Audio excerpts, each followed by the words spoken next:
Hello, hello, hello.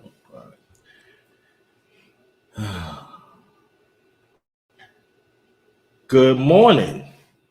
Welcome to my channel, The Underrated Darkness. Yours truly, the underrated one. Yours truly, the number one grinder. One of the best kept secrets on YouTube, the best of the business. Again, good morning. I switched it up today. I don't feel like doing no morning real talk. So, family, we have to do better. Part 12. And I got quite a few video clips that will show is over 15, I believe. And looking for panel discussion. So anybody that wants to join, I will put my email in the chat in a few. But let me read this out first. Come enjoy real conversation with the number one grinder, us as the righteous ones, individually. Let's make a change within ourselves and genuine being there for each other. We all we got. Gotta remember that, y'all. We all we got. But I'm gonna do something little different this morning. Before I start the intro, most likely I'm gonna play this again later on. Like I said, I got quite a few video clips. And this is Family We Need to Do Better Part 12. Then I'm gonna hit you with the intro. Then I'll be right back. Here it is. Did you really just refer to a black man as a mandingo? Yeah. Oh, why didn't you refer to your son as a school shooter?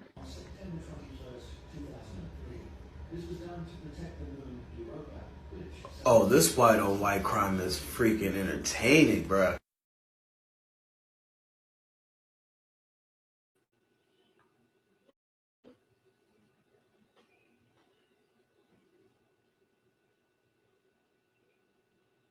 Hit you with some New York. Be back.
Welcome back in my channel. It's the Underrated Darkness. Yours truly, the number one grinder, one of the best case speakers on YouTube.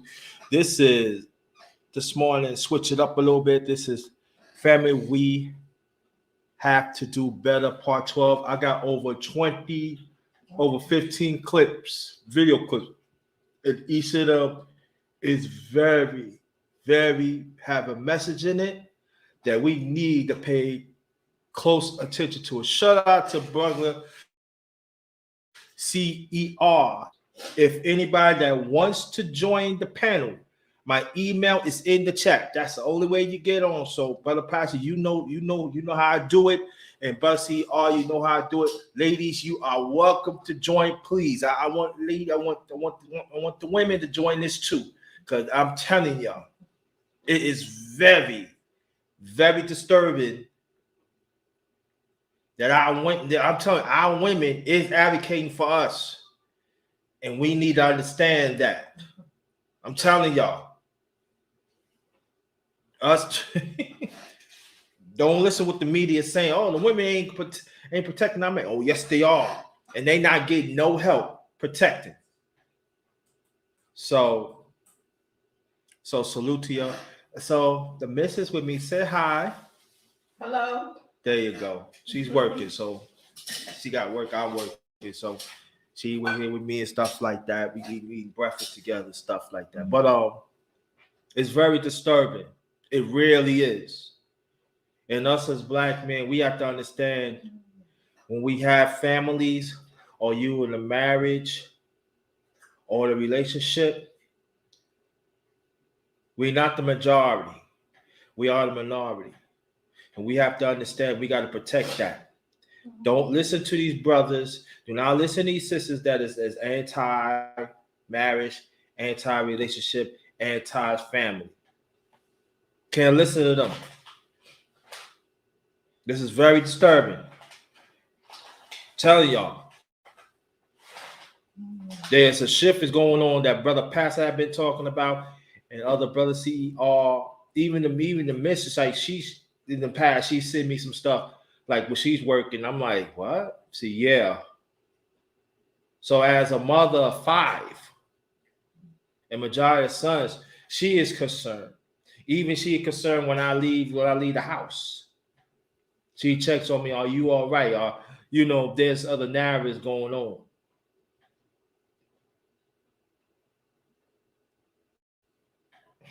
I'm just saying, people think things change. Things ain't changing. But when I as a great reminder of the miss, he was saying, baby, you gotta be optimistic. So I'm trying. But stuff I'm gonna show you is not helping. But I gotta be optimistic. But I'm just saying like that there are women out there do want the better for the black man. They do whatever they can to make sure our existence count. But also they under attack, and even men out here that protect the black woman under attack too. So what we're gonna do, like I said before, anybody that wants to get on, let me know by email. Put in the chat. Oh, underrated, hit me up with the email. Hit me up. I see your email, and then I see the other link. Do your email to get on. That's the only way it is. I'm not putting the email in the chat. So official. Zeus the flipper one. What's good? That's my day one brother right there. Always part of the Underrated One family. Official 1SP. 1SP. He down with this fan for a long time. Day one brother. Again, let me say this again. Anybody that wants to join the panel, my email is in the chat. If y'all want to join, hit me. Let me know through the chat that you hit me through email, and I'll send y'all the link. So I'm just saying, let's stick to the issues. Let's stick to it. All right. Glad. Women, y'all are more than welcome to come. Get on too. Please get on. Okay. For like I said, I got over 15 video clips. So I'm not gonna already show that one. I'll probably show that for last. This one is as long. It's 7 minutes and 40 seconds. Here we go. And it said, women are looking at the men differently now. They're asking, hey, can you fish? Can you hunt? Can you fight? Because it's that way now. And my son said to me when I was talking to him about it, he said, you know, the bad thing about it is these young boys with who have been feminized don't even see that this was a plan. Because I told him when I was growing up, if this happened when I was 10, 12, 13 years old, I wouldn't be as worried, because every man in my neighborhood had a fucking rifle. Everyone. That's when this system was afraid of us, because they knew we weren't going to be the only ones to die if you came down our street in a tank. We have been weakened, people. We have been denatured. Because if we want fish, we got to go to them to get it. If we want clean water, we have to go to them to get it. And who can tell how clean that is? If we want anything, we have to go to them to get it. We have got to change. We have got to change. And I know that you guys get upset with me when I talk to you about this, but this is on us. This is our land. The ADOS people don't want to accept that this is our land, but those of us who know that we are Aboriginal and that we are Indian, we better come together. It's not about how much money we can get for what we talk about. It's not about Cash App. Because Cash App ain't going to save us. We going to have to save us. I never thought that I would be the type of person to bear my feelings the way I'm doing it right now.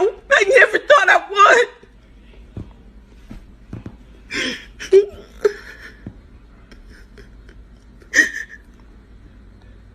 But what about our babies and our grandchildren? What about them? Because even if we survive this, they won't.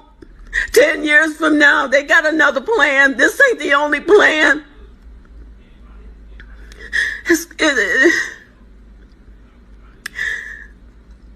I guess I'm really saying more than I plan to say, and I apologize for that. But we better take our lives into our own hands. We better start now. Even if it means just going to your neighbor next door. I told my son, I said, if this happened when I was young, I wouldn't be worried about it. Because if I got hungry, I didn't have to go to the store. I sat on my auntie's roof and ate cherries. And when we got tired of that, we ate berries. And when we got tired of that, we ate whatever they picked out of the yard. Or the bread that they made. We grew up on beans. We grew up on good food until they told us we were poor. We weren't poor. I didn't live in the ghetto. Our streets were clean. We believe everything they tell us about us. And then we turn to them to help, ask them to fix us so that we can be what they want us to be, so that we can look like what they want us to look like in their eyes. Let me tell you something. We better learn. We better get it. Another thing I said to my son, and then I'm going to get off. I'm not going to bore you with too much more of this, but I'm really concerned about the fact that we don't even know what real water tastes like. At least my children don't, and I bet yours don't either. Having foreigners on our land is a very serious issue. And let me tell you why. Some time ago, I went camping. And I was telling this white lady, I said, you know, I will never forget this time when there was water running down from the rocks. We went to that little stream, cupped our hands, and we drank the water. And she said to me, it didn't make you sick? No, it didn't. And it wasn't supposed to. You know why? Because my DNA is from this land. This landmass. So when I go to another country and I'm dealing with the DNA of that landmass, The water will make me sick. You got to understand that your DNA is in this land. You're a copper, so is this land.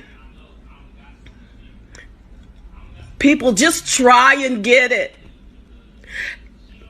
Do some research. Go back into your family history and start finding out where you came from. Because if you are from Africa, then you need to be on that landmass. But if you're from here, you need to work to figure out how we can get our land back, how we can come together as a people.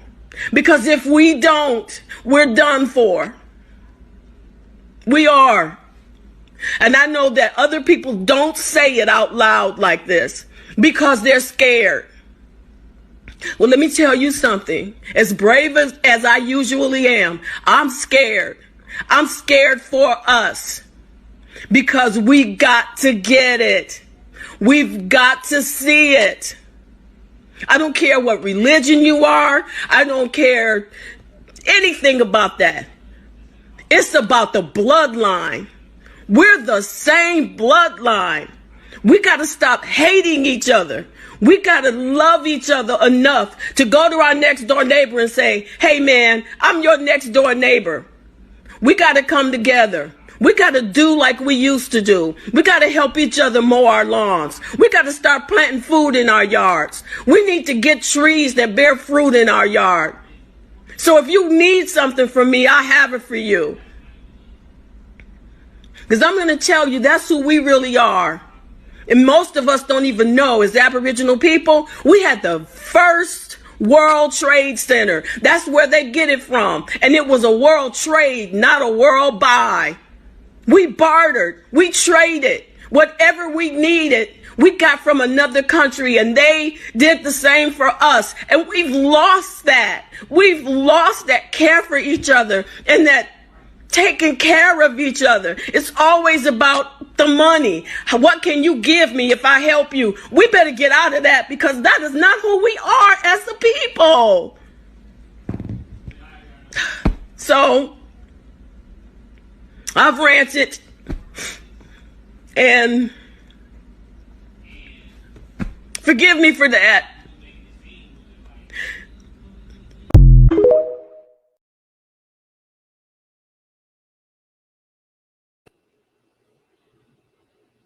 Hey, what's up?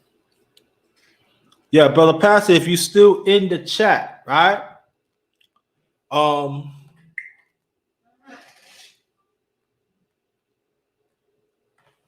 Okay, I got you.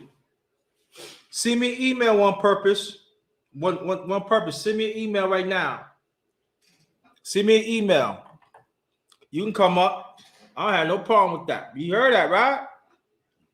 Yo, the pastor, he said Cash App ain't going to save, tell the Mansfield that. But the pastor, just come up. see, you're gonna make me go back on the grinder style today. I'm trying to behave myself. I'm trying to behave. I'm with the miss. I'm trying to behave myself 2020. You want me to go back 5-6 years, that grinder, that grinder, they don't like it. I'm trying to, but you know, you right, brother Nixon, brother L Nixon, always great to see you. Hope everything's all right. Listening in, yeah. Brother One Purpose, let me see, but I got quite a few more. All I can say, Black men, we need to advocate for ourselves. Stop being around toxic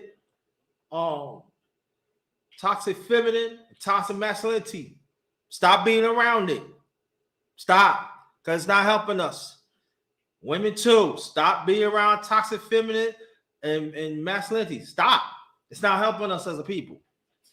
Just letting you know, it's not helping. So always welcome. So my email is in the chat. Anybody that wants to come up, please come up. Women, you are welcome to come up. I want you to come up. So what I'm gonna do, hold on for 1 second, please. Sorry for the inconvenience. I gotta send some out. Hold on. Let me see. Yeah, one. Okay.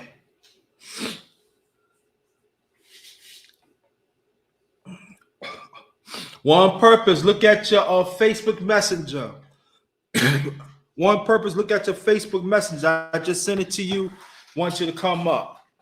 All right. So we're gonna get going and everything. Always a blessing to see y'all. I hope everything all right.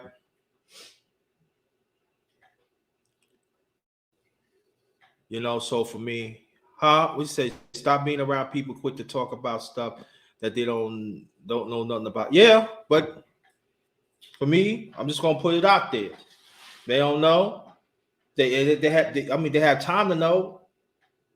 They don't know. Hey, at least I put it out there. But I get what you're saying, bro.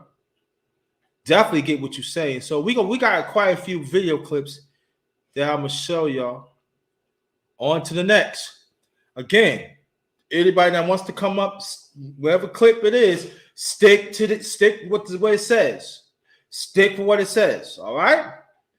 My email's in the chat. It's jtblackman43@gmail.com. Anybody that wants to come up, let me know. You send me an email, and I hook you up. All right.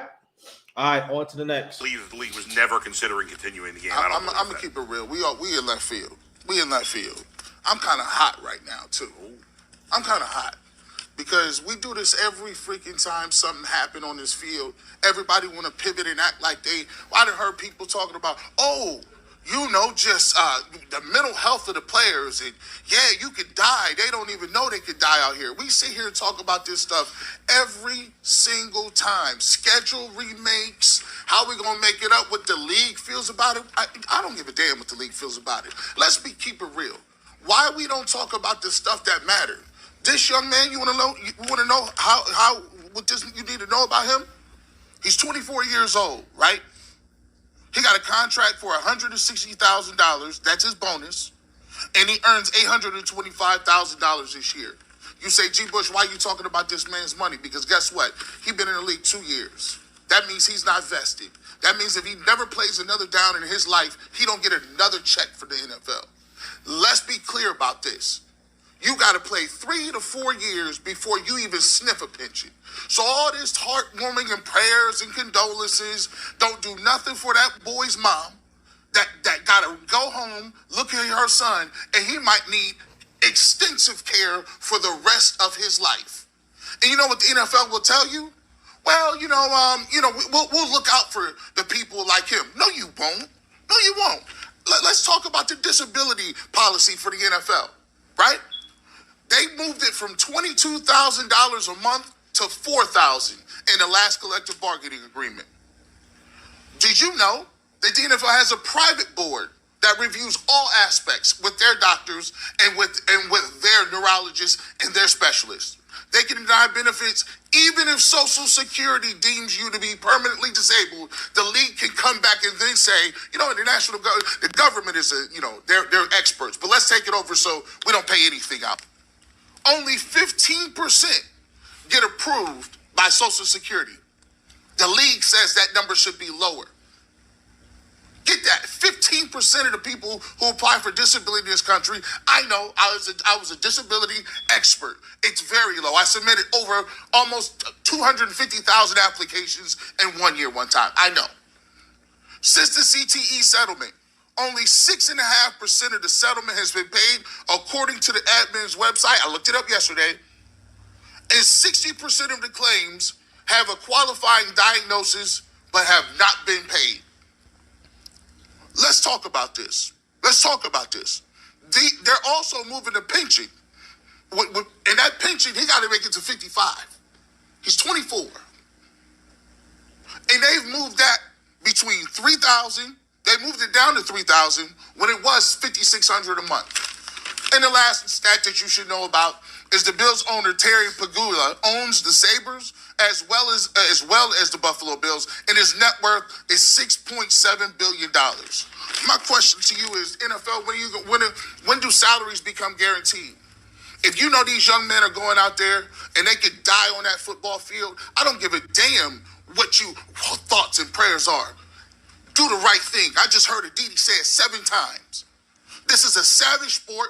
Men are dying every week, and you covered that up during CTE, and now you want to act like you the top of the food chain because you got the CPR people on the field on time? That's the least you should do. You're not gonna pay that man's you're not gonna pay that man's tuition for his kids. You're not gonna give him no disability money. You gonna do nothing. All you do is collect them big checks, and we go play fantasy footballs, and I hear these dudes' thoughts and prayers for a whole damn 2 hours. Y'all don't care about them kids. These young black kids is putting on the line. And you telling them what they put on the line ain't worth it because you know why? Because you don't want to pay for somebody that's broken and battered and can't take care of themselves because it costs you money. So it is all about money. And I ain't heard nobody talking about no contracts. And he's sitting up here cashing these checks. We worship these owners. They do anything they want to. Anything. And as long as the product is good, we salute it. I'm pissed off today because ain't nobody talking about the real stuff. There's people out there, players are saying they just want to wait for us to die. I like the NFL just like the rest of y'all, but I'll be damned if I'm going to sit up there and pat Roger Goodell on the back for running this organization the way he does. They run it like a criminal organization. Sick of it. I'm tired of that, man. I just had to get that off my chest because all this stuff, you ain't talked about what this boy gonna go through. This kid could be damaged the rest of his life. And we talk about making up games. I care about making up no damn football games. Bernie Kosar is the one that said that. You mentioned the player that said they're waiting for us to die. I thought about that conversation we had with Bernie on this very set about the league not properly taking care of these gladiators that have churned out billions of dollars for these owners. Yeah. And part of that Bernie is said, honestly, part of it is a failure of the leadership of the players' union. That historically has been a problem. Do the right thing. It don't take you or you to twist my arm to do something I should be doing for my players regardless. Everything ain't a negotiation. You getting billions. You can die today. That's a sliver of these people just want basic health care. We talk about $4,000 a month, boo. They don't need no players association to do the right thing by their players. It's called do the right thing, period. You got it. You're right.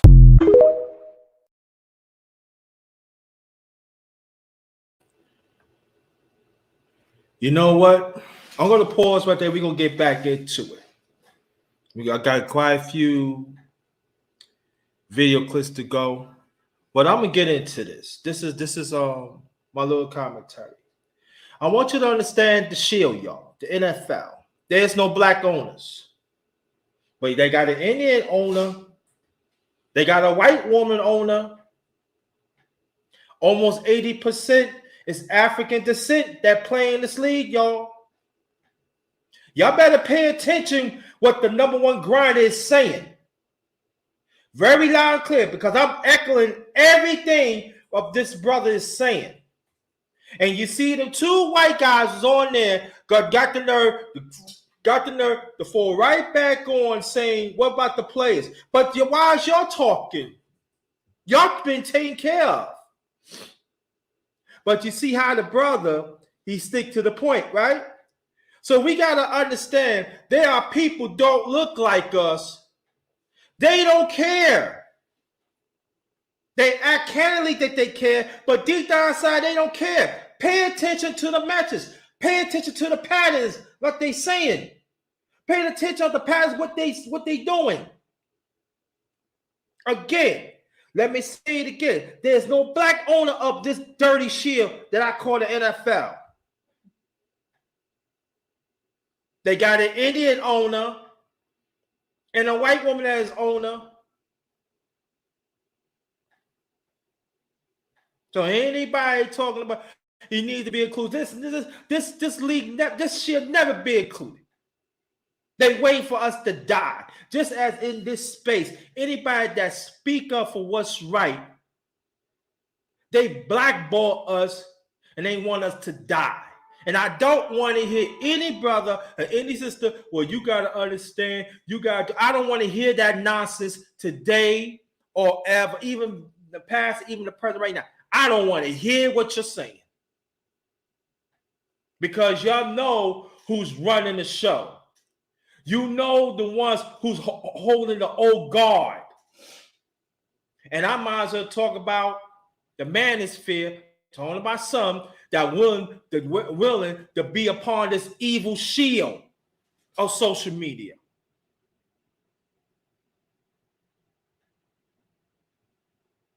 That y'all want to congregate with. Like I said before, 2023 is going to be the year of righteousness. And I'm going to speak that truth. Not my truth, not the mistruth, but the truth. Anybody but the truth. There are people actually dying.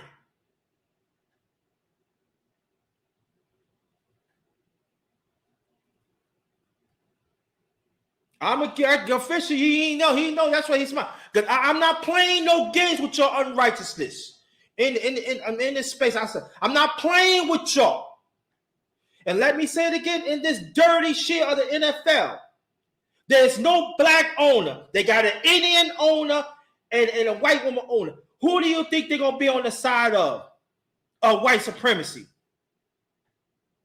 Now, I'm going to bring on, before I keep on, my bad brother Fisher.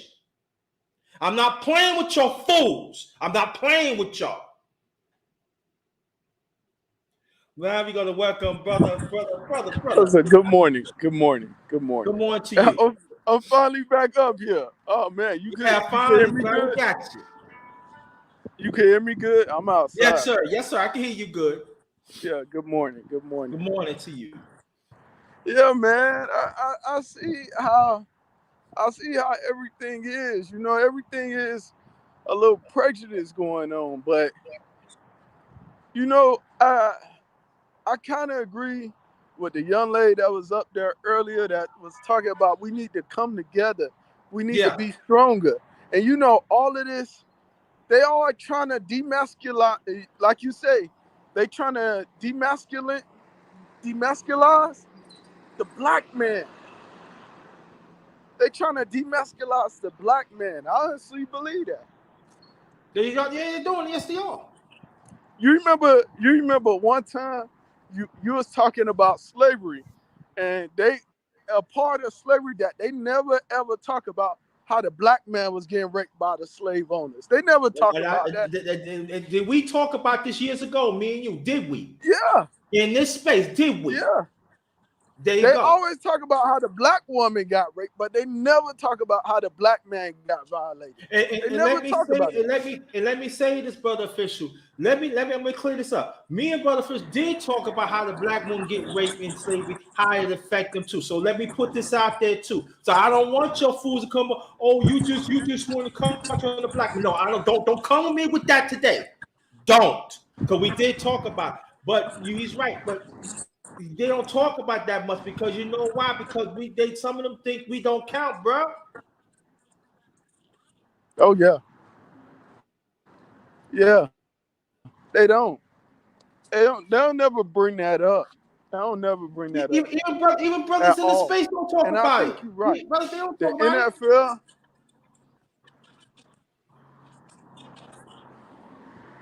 The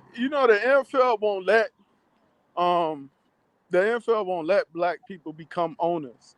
They won't let black people become owners. You could get a black owner in soccer. You could get a black owner in soccer. You could get a black commissioner in soccer, but you can't get one in American football. That make no sense. You could get one in the Canadian Football League, but you can't get one in American football. That make no sense to me. You could have a black owner in basketball. You could have a black owner in baseball, but you can't have one owner in the NFL. Let me tell you, there's only majority owner in the NBA. That's Michael Jordan. Only one. I'm not letting NBA off the hook either. Only one. You go ahead, brother. You go ahead. I think you're right. I honestly agree with you. I always agree with you, but I think you're right. You hitting the hammer on the nail. But that's why The Rock say, you know what? I'm gonna buy the whole league. That way I can have how many owners of teams I need. Whether they black, white, women, man, it don't matter. That's what The Rock said. The Rock said, you know what? This is gonna be a whole different league. So I'm gonna see if this is gonna be a whole different league that he bringing out. Yeah. You So heard me? yeah, I heard you, bro. I heard Yeah, you, bro. The Rock bought that football league, so I'm gonna see if he gonna have black owners in I his don't league. know. Well, I tell you one thing, it remains to be seen. But you stay right there because I got some more clips. And again, I want to got some more clips to show to because I got quite a few. So I'm trying to find one. Okay, I'm gonna hit you up with this one. Be back. Stay right there, brother Fisher. Oh, we're not going to play that game because now you're being disingenuous and now you're playing with black men's image. And I don't play that. I have a black husband, I have a black son, and you to say that black men do all that, that would mean all black men do that. No, what you need to fix it is say the black men maybe you have dealt with do that. And that goes to you need to be able to vet the people you involve with better. But you're not going to sit here and just say black men bring all this thing in poverty when that's not the case. There are too many black men that are good black men that are respectable and would love to be with a black woman, but you come in bad faith already with these preconceived notions and past baggages from your last relationship, and you expecting the next man to pay for it. No, black women who in general who bring concepts like you, black men avoid. Don't even deal with that because they're gonna make you pay for every single thing that either their daddy didn't do or they didn't do, and they're not gonna take accountability for what they can do. Because no matter what, you do not have to involve yourself with a person. But to sit here and say black men and make a blanket statement like that and generalization is full of mess to begin with. And I'm not gonna sit here and let you keep playing with black men's image like that. Because if they was to make a blanket statement about black women, you would be in uproar at that because we know that that is not all people. There are people in every single race that do bad things. So don't just come out here and just say that it's just black men. Those are people in general. And what you need to do is to start vetting the people that you deal with and stop blaming everything on a person, whole gender of race or gender of men that you don't even know and have no idea if you've even seen every single one. And that is effectively what's wrong with black women now. We keep messing with the black man image like it means nothing. Keep trying to bring in the color purple in there and make everybody a mister when that is a myth. Black men have never been over black women like that. Even in slavery, who was in charge? The mammy. They effectively tried to make the black man weaker and the woman stronger mentally. So don't come over here on that page. You really, really, if you want to get me upset, mess with black man's image like that. Would I have a black son and a black husband? And nothing else, you got all that hurt, you need to deal with that on a personal level. I'm here with the miss. Where the last part she's saying, you mess with the son or anybody single one, she shake her head, say, yeah, don't touch that. And before I get to you, brother Fisher, you see the women that the ones advocating for the black man, we need to protect them. We need to protect I them. agree. The ones advocating for us as black men, we need to protect them. The ones who don't, they don't need no protection. None. Hey, You can't do that. Nah, but you know I can't. you know they are No, I'm not protected. they They all want me act to like die. they protect you in the beginning. Regardless of what, they want me to die, miss. I didn't say it was that women bring harm to you. There are some women that just sit and don't do nothing. That's man do, right? And then there are men that just So I'm supposed to protect them, right? protect everyone. I don't know, miss. Regardless. Miss, Now the ones that do harm to you are the ones that bring. That's obvious, right? Okay. That's all right, brother. I'm not protecting them. There are some that are scared. I ain't scared. But there are So some that are Oh scared. man. but you know what, Mister? You know what? Hey, Get out the shoot. scared train, then.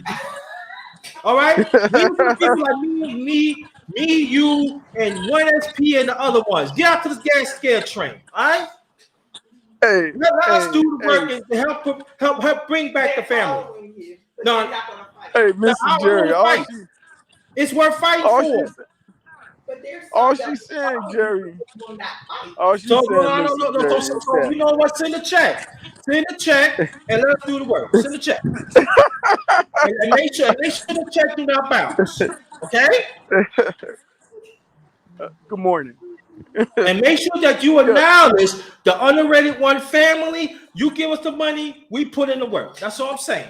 Don't make the check bounce. Hey, Missy Go ahead. Jerry, what she trying to tell you is that not every woman got a, underrated darkness. Not every woman got underrated darkness. If every woman had an underrated darkness, then maybe they'll see black men in a different light. Not Not afraid, every bro. black man is worth protecting. You understand that? Bro, I'm So not, some I'm of not us afraid, man. don't You know even what I mean? know the value of ourselves. Some I'm of not us don't afraid of even know the nothing, value of bro. ourselves. Bro. How long you know me? About 6 years, right? Yeah. Right?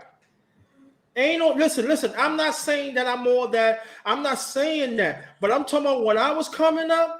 I've been through things. I'm not afraid, dog. No, my parent ain't raised no I punk. know. No, no. I know. Listen, what I'm saying, Miss. What I'm saying is this: I know. there Good is a morning. DNA of my parents that been through a lot. You hear what I'm saying? Yes. You hear what I'm I saying? know, man. I ain't I no know. punk, y'all. I know it's I had people have punked me out. Nah, man. So I understand, but I understand what Miss is saying. She gonna call her friend, her sister Coco Tina, China.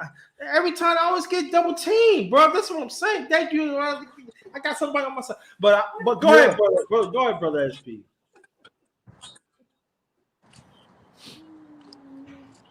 You can go ahead, I go know. ahead. I know, man. Yeah.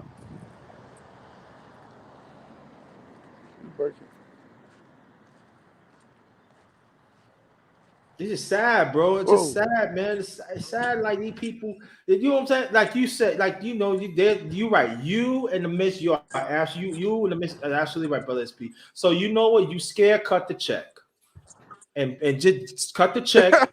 You know what I'm saying? Go on your business, and the real ones we take care of the rest. Just cut the check. That's all. We acknowledge you. Oh yeah, they send us some money, for the movement, and shut up and keep on your business. That's all. I'm with that. Cut the check, huh? Just cut the check. If you don't want, this is what I'm saying. They might as well cut.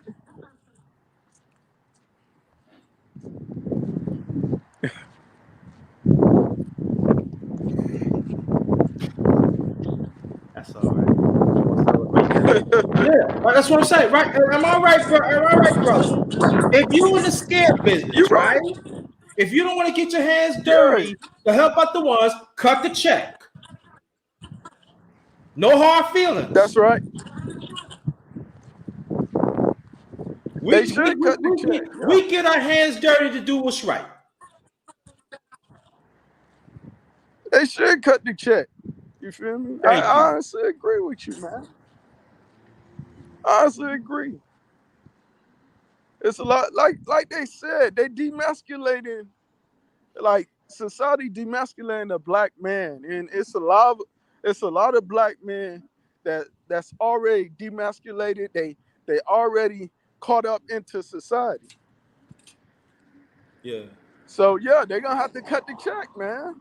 Cut that motherfucking check. Brother Pastor, check your email. Already sent you an email. Yeah.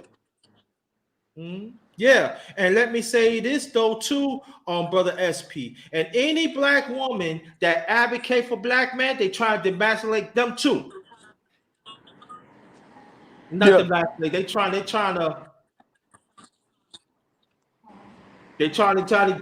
hurt them. They do. They trying to stick to what they're saying. They trying to sanction. They trying to sanction they existence. That's Boy, what they want to do. boy, Yeah. they almost got toe up, boy. That car almost got Yeah, toe be up. careful out there, man. You know, hey, you know you Oh, want some I'm righteousness. good. They I'm good. trying to get you too. They trying to get you too, brother. Oh no, everybody know one SP over here. It Okay, ain't like okay. that. We got to make sure you're all right Everybody know now. one SP like that. All right, all right. Okay, what we're gonna do? We're gonna play another video. Good This morning. is 2 minutes and Good morning. 58 seconds. Brother, Pastor, I send the link to your link. I send the link to your email. Go get Oh, yeah. it. Now you don't have to get off. I'm gonna play another clip. It's gonna be 2 minutes and 58 seconds. Here we go. Watch this video, Two and I'll be clips. right back. Trigger warning, not an easy video to watch.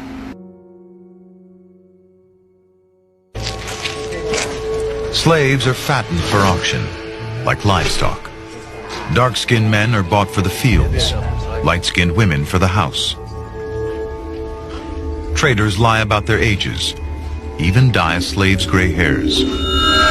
For the plantation owners, it was like just going to your local supermarket to get sugar or flour. They had become so desensitized to the humanity of the slave that they did not see them as human beings.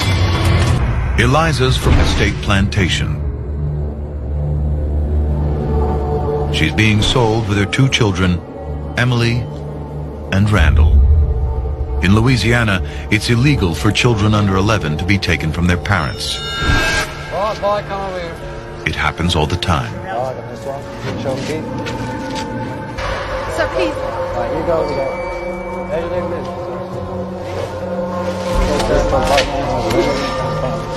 Oh my life.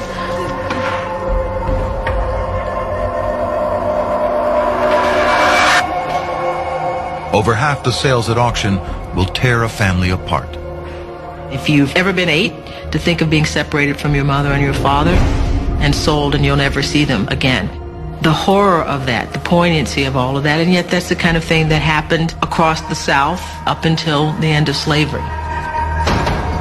Okay, my final offer. $1,000 for that man. Yep. $900 for that man. The woman there, $700. Please, buy my child.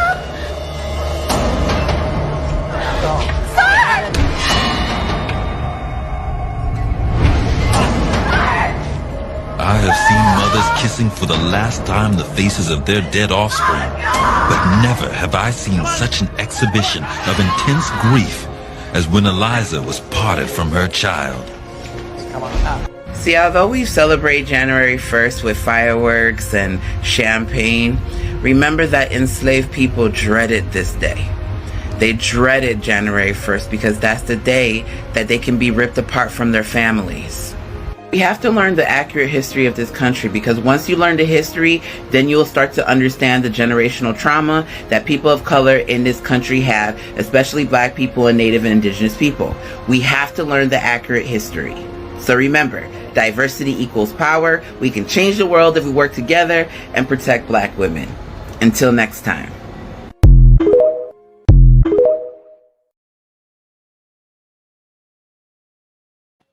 Well, let me say this. I half agree what she's saying, but what about the Indians that enslaved us back in the mid-1800s? Why I gotta protect people that enslave us, that make money off us, continue to make money off us, of our land that we created? That these are the same people that when they enslave us, they don't want to give it even the citizenship to be part of it. So why I should care about them? No, I'm not doing that. But anyway, I'm going to be optimistic, like the Miss saying. I just assert that, and in this space too. If we see the things of what's going on, there are mindsets that are very sick in this. I'm talking about in this space right now. And let me explain something. There are some good people in the manosphere that I know personally. So I'm not talking about y'all that had Go away, like Charles Faulkner and you know what I'm saying? So I'm talking about there's a brother, he's a good brother. We went out. Vince could tell you, he always pushed myself. He always right there. I did a chopper with him, brother Charles Faulkner. Salute to you and some of those. But the rest of y'all Oh not yeah. cutting the cake. You're not cutting the cake for me. And it is not all by hating and everything. But there is a very, very negative shift is happening for a long time. And we become a laughing stock. And I Morning. cannot be no part of it. I can't. Go ahead, brother SP. When I chime up Oh no, another. I was just saying good morning. I was just saying good morning. You know, Good morning to you, brother. My first subscribers around here. So you feel me? My first, like 200 subscribers around here. But yeah, oh yeah, I just made 8K today. I just made 8K. Congratulations! You made 8K Yeah, on an thank you. underrated doctor. Hey. Yeah, That's yeah, great. I That's just made great news. 8K today. I stayed up all night for it too. Ain't nothing wrong with I stayed that. up all night. I Hey, look. grind all Hey, night you, just to get hey, that man. 8K. You know what? I mean, I can't wait. I don't know when I'm gonna get the AK. I probably get the AK 2030. Don't say that. Don't say that. Man, Don't say but that. you put in the work for a long time, bro. You always stand for Yeah. righteousness, and I'm proud of you. I really proud of you made 2K, 8K in this space. But your It's auditorium hard. is It's diverse hard, but anyway. you gotta grind. You gotta grind. Yeah, But I yeah, got back to where yeah, you yeah, were. yeah. But I'm proud Back of to you where you though. were about the. I get the AK. I get that. I get. Yo, listen. When I get the 3,000, I'm gonna celebrate that too. I don't know. I don't know how you celebrate like 8K. Like how you celebrate How 8K. before I continue, do you want me to help you? Like I help everybody you. be like, they doing like congratulation videos and send them to my IG. You need help? People I doing can help you. congratulations. I can help A you. lot of people send congratulations videos to my IG. Oh, you made Yeah. 8K on YouTube. Congratulations. You know how hard that is? Bro, before I continue, I can help you. What you need to do, find a thumbnail that has 8K, and you invite certain ones that been there for you from the beginning, right? Now, just a few. And then Okay. what you do, you tell them what things did you like that you heard in the past that inspired them and stuff like that, and boom. AK, Okay. no, AK is AK. That's yeah. You should be happy for Yeah. them. You wrote 2 books. Yes, the brother wrote I 2 books. So I actually got 5 books out. oh well, excuse me, he got 5 books. I'm sorry, I missed 3 out. Yeah, but Yeah, see, you yeah. got 5 books. You know, you was married and you was hurt, and then you overcome that. You found a significant one. You're a great father and stuff like that. You are inspiration of the people. What's wrong? What's wrong to advertise for that? Okay. I help you, bro. You know I help you. Yeah, I really don't know. Like 8K, I was like, man, You know what? I got an idea for you. what's that? You want to hear it? What's that? You know I do choppers, right? Yeah. I could do a special chopper with you on my channel, and at the same time, you can ask me questions, right? Because you got some questions about me, right? And at the same time, we can celebrate AK. Okay. Okay. Yeah, but yeah, I got the 8K, man. I was like, man, I don't think I'm gonna get it tonight, but God is good. I God is got good. But will you accept my offer? what to do the chop up video. I don't know how to do a chop up video. Let me explain. Let me explain. Before we continue, the chop up is that you come to my channel. I ask you questions. Then you ask me. You got to ask me questions, right? Oh, like that? Like an interview? Yeah, like that. You gotta ask me questions too. Okay. But there's a twist on it with you. But at the same time, we could help celebrate your AK. Oh yeah, and they send a cash out. That sound right. They send it to your channel. And then, but also, what I need from you that you send me a picture or an Good avatar. morning again. Right. This is what you do for me. You send me a picture or avatar and do a short on your channel. Let people know that they come to my channel. You're gonna do a chopper with me. That's it. Everything else I set up. I take care of the rest. Okay. I'll advertise it. Yeah. So when you want to do it?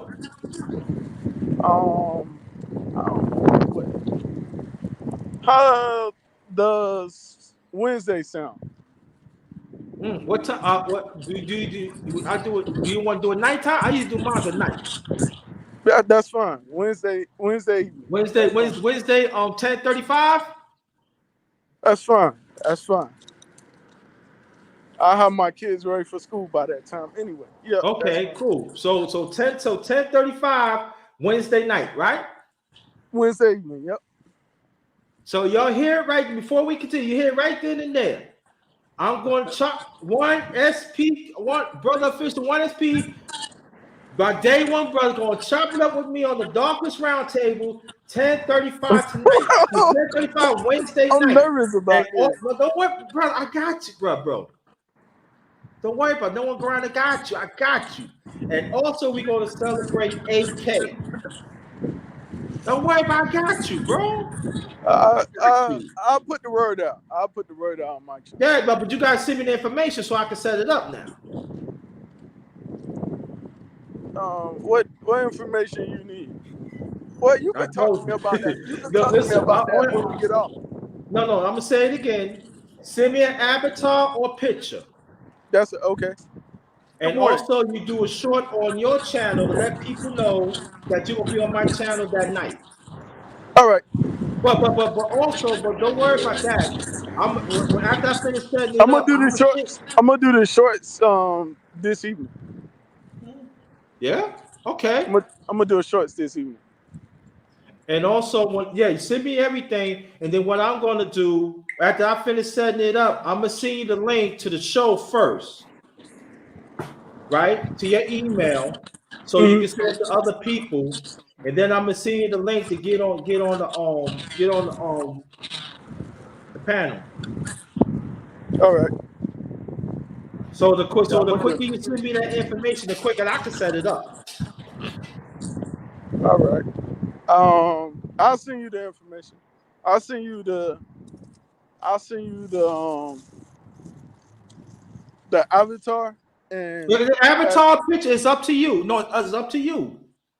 All right, I'll send you a pic then. Okay. I'll send you a pic there. I appreciate it, man. I appreciate it. I got you. Come on, I got you. So before we continue, because I got quite a few of our show.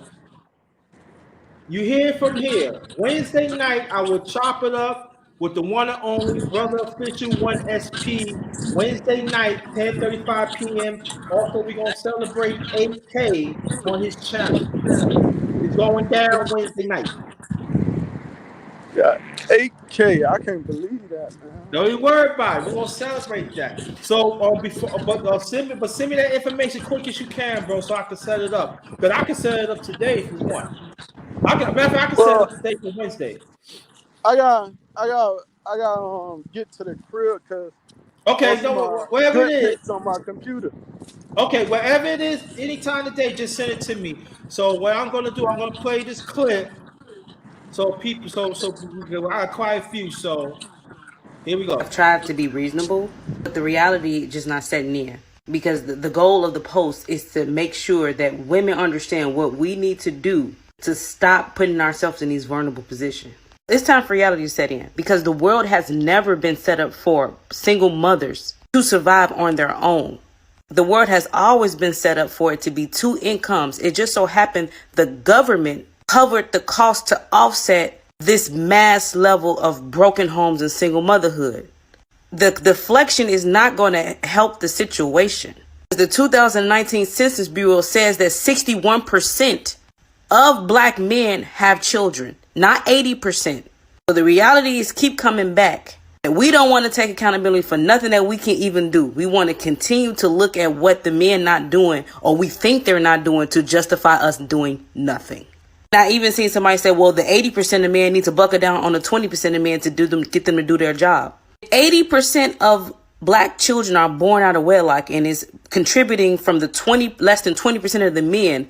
Even if those 20% wanted to, they cannot cover the cost of 80% of children with the average income for black men being less than $50,000 a year. Mathematically, it's impossible. And so we get mad when the men we say we have children with by 6 children ain't supporting you, when in the reality, they can't. That's something we need to think about before we have children with. But we want to continue to have children with because he had 3, 4 by other women and trying to compete. And only caring if they taking care of our children. In reality, he only going to take care of them while you with them. The second you leave or do something else, it's going to be the same thing he's not doing with the other children.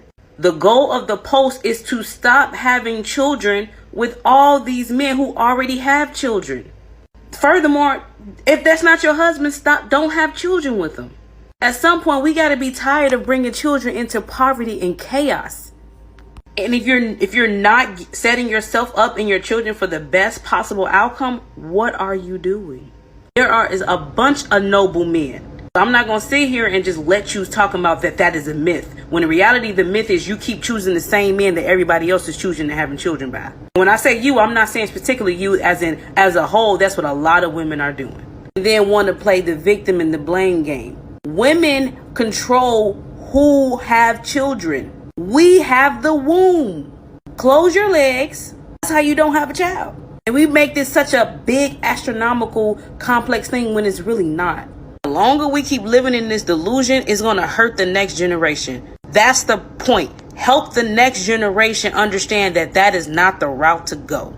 It doesn't matter about your feelings. It matters about facts and what's best for us as a whole.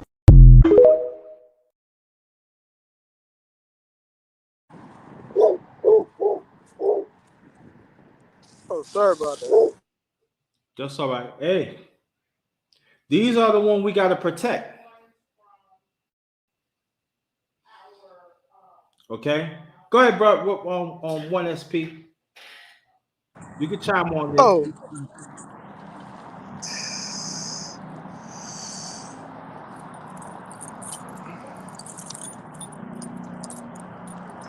You know, I keep hearing these women talk about protecting them and all of that.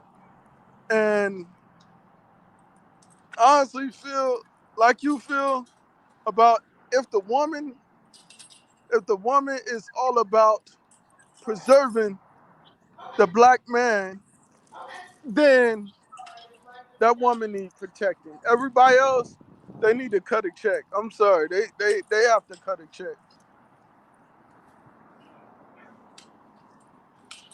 That's all I'm saying. If you don't want to be part of the movement, cut that check.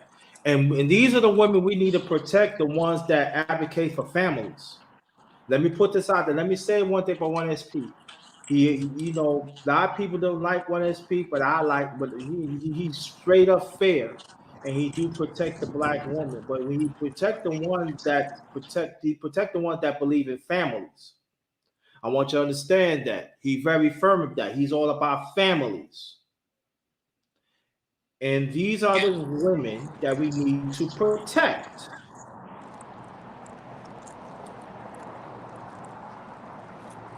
Yeah, but I don't think they want to do that, man. I don't think a lot of women don't want protecting. Well, they want it after it's gone. Okay.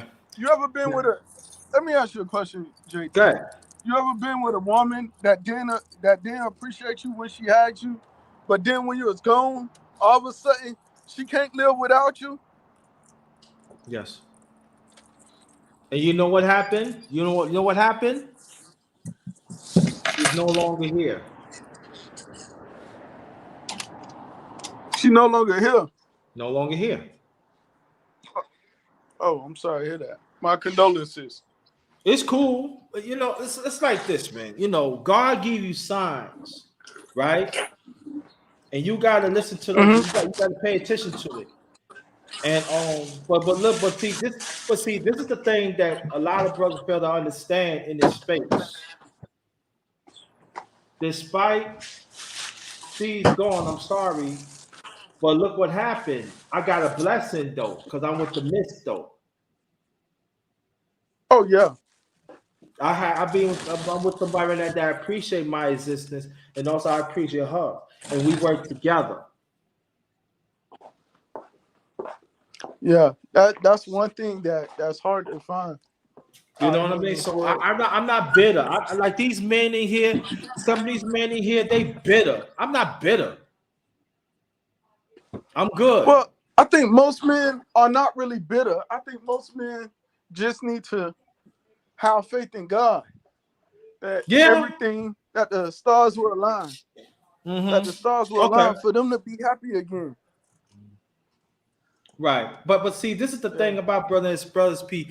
We got men in this space that happy, like brother we here. He's married, but nobody on Holly don't want to speak about him. We got brother Alonso, he's married. Nobody don't want to hear about him. We got you. They don't want to hear nothing about any man that are in marriage or in relation. They don't want to hear that because they happy. Me, I'm in a relationship with the miss. I'm happy. I mean, they don't want that. That's what I'm saying. We got to be understanding. We dealing with bitter men and women in here. They don't want that.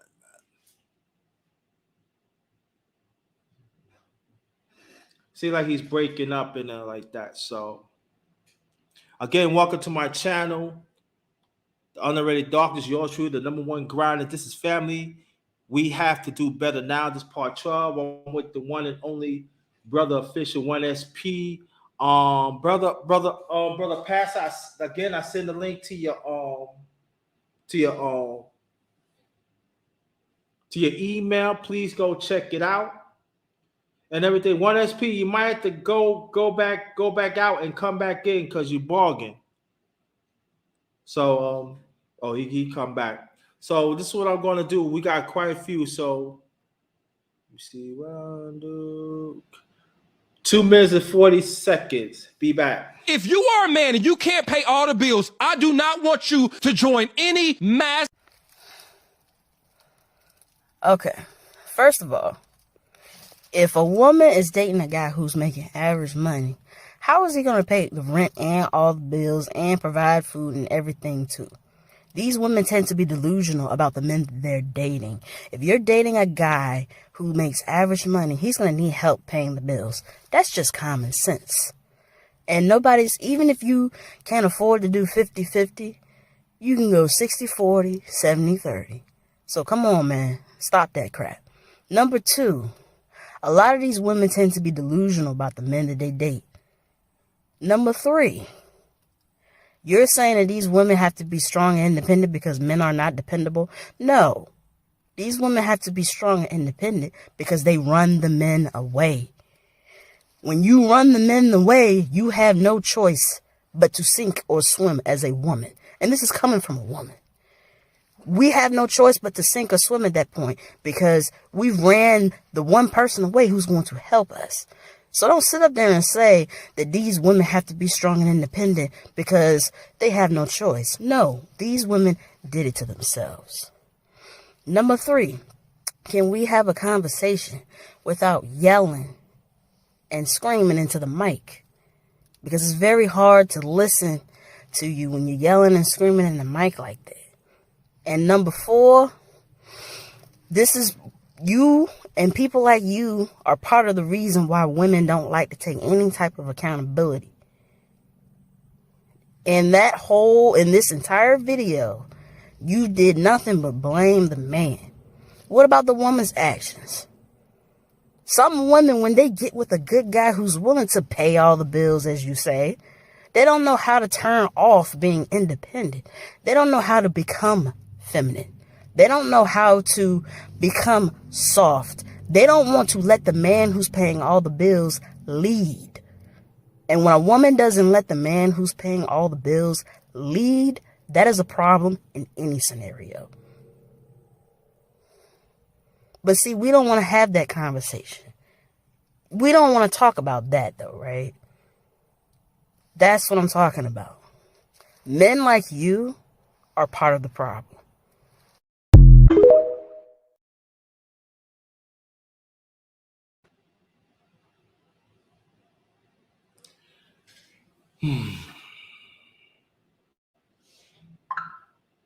And that's why I'll go hard on these funny stone, sweet, toxic feminine boys because of that.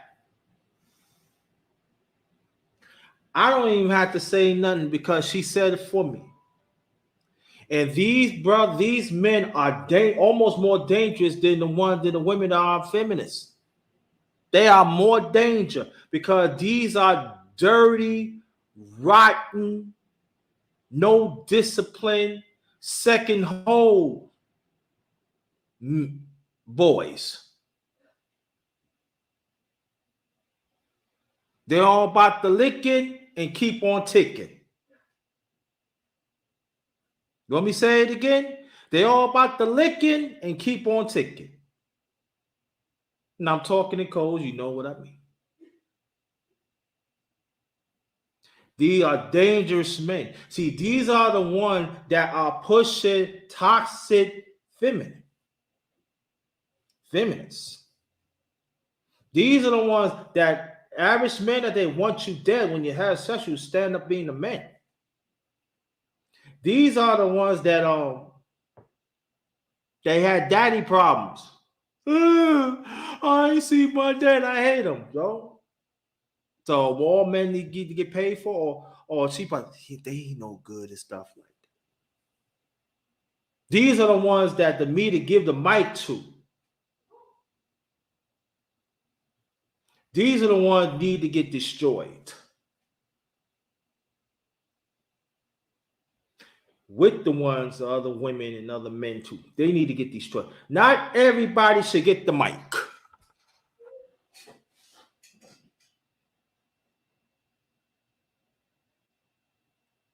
Some of them need to be sealed. If you actually have my way, we can go to the park.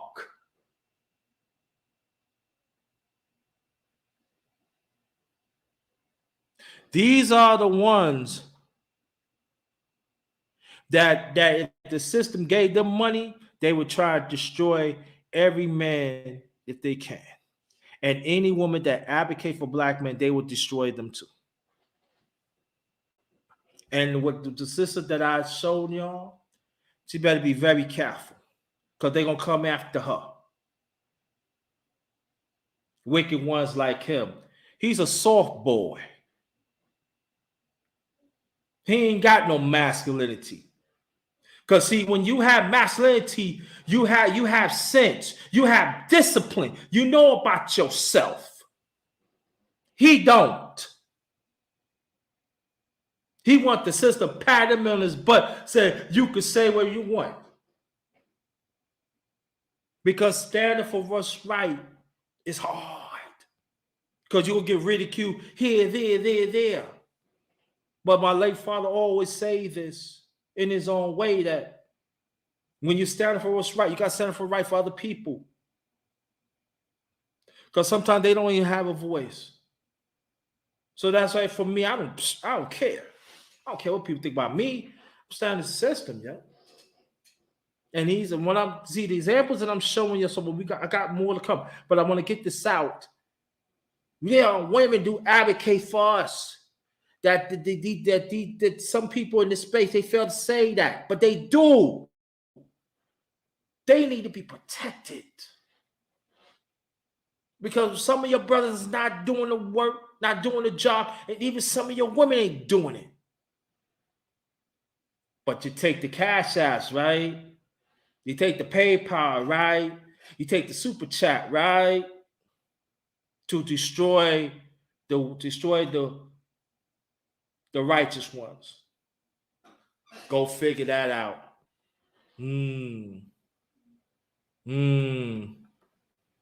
On to the next. You said you don't mind the black man tripping. Do you mean tripping when he kills us every 5.5 to 6 hours every single day? So, according to Ebony, black women do not kill black men. It's black men that are killing black women. And I see that a lot of these women say that every 5.5 hours that there is a murder of a black woman that's being committed by a black man. So I decided, let's see what the Department of Justice has to say. They have statistics. So let's take a look at that. So according to the Department of Justice and the characteristics of the domestic violence victims, 54.9% of those victims are male, 45.1% are female, and of that number, 14.3% are black. Now, there's no differentiation between male or female. It is just black. But if 54.9% overall are male, you do the math, you add it up. But wait, there's more. Here we have a black woman who is charged with stabbing her husband 140 times. Before you say she did it out of self-defense, no. She stabbed him because he filed for a divorce from her. Here we have another black woman who's charged with killing her boyfriend. And again, before you say she was doing it out of self-defense, she shot him because he was trying to leave her. She also sent a text to his mother prior to shooting him, telling her that she was going to kill her son. Here's another black woman who's charged with shooting her husband while he was in the shower. So the theme here, and I'm going to keep it going with this one, is that this was not done out of self-defense either.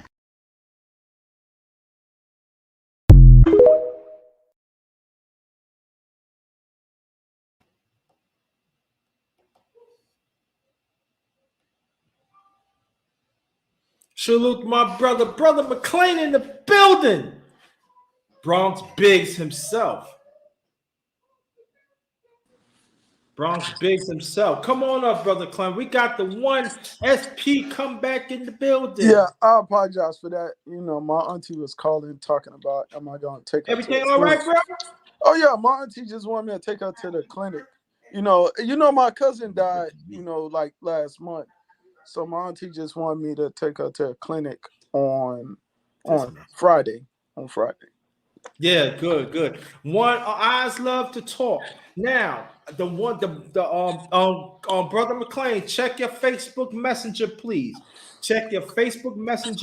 Ladies, you're welcome to come up to stick to the subject. Hey there, eyes love to talk. Hey there, eyes love to talk. How you doing? There? I said happy one. Oh, no, happy one to you, brother Clem. I didn't mean to say it like that. Eyes love to talk. No, don't worry about it. I know you're trying to say 1SP sound very, like he said it like smooth and stuff, but I wasn't trying to do that. It came out that way. Eyes love to talk. It came out that way. Oh, okay.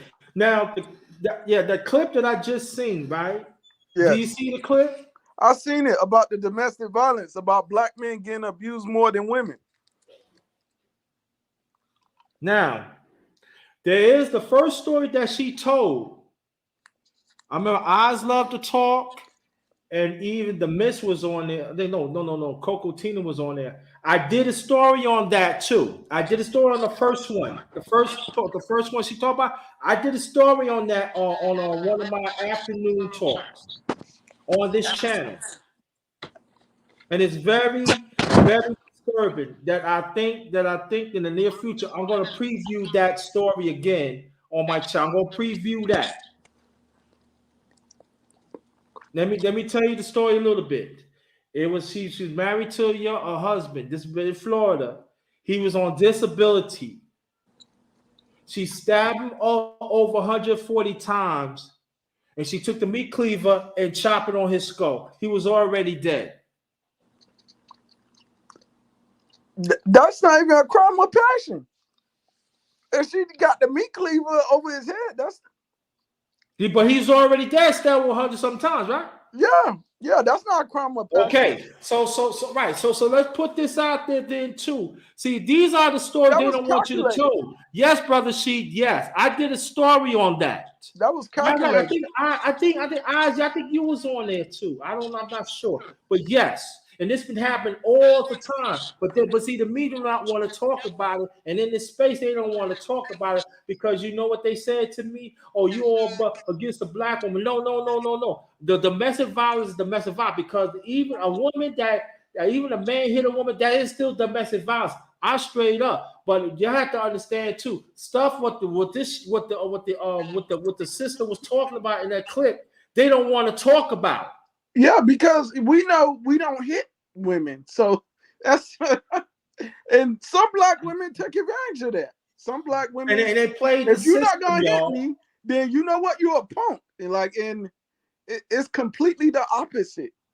You don't hit her because you're not a punk. And if she was a dude, you would have handled that. But and make it so bad, right? And I forgot to tell you this, but the one was on the panel was 12 Vows.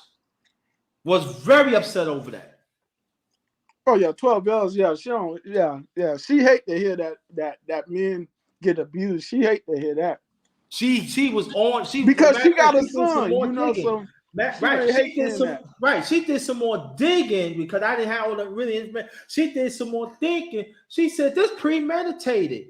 Yeah, she feel that she more alert because she got a son to raise, so that's why she like that. Yo, happy one to Brother McClain. He look all dapper. I'm sorry, Brother McClain. I didn't be like, I want to be like you one day, Bronx Big.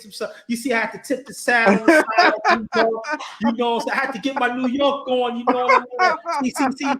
See, this is grinder, but this is real grinder right here. This one I have to come up on you like, yo, what up, dog?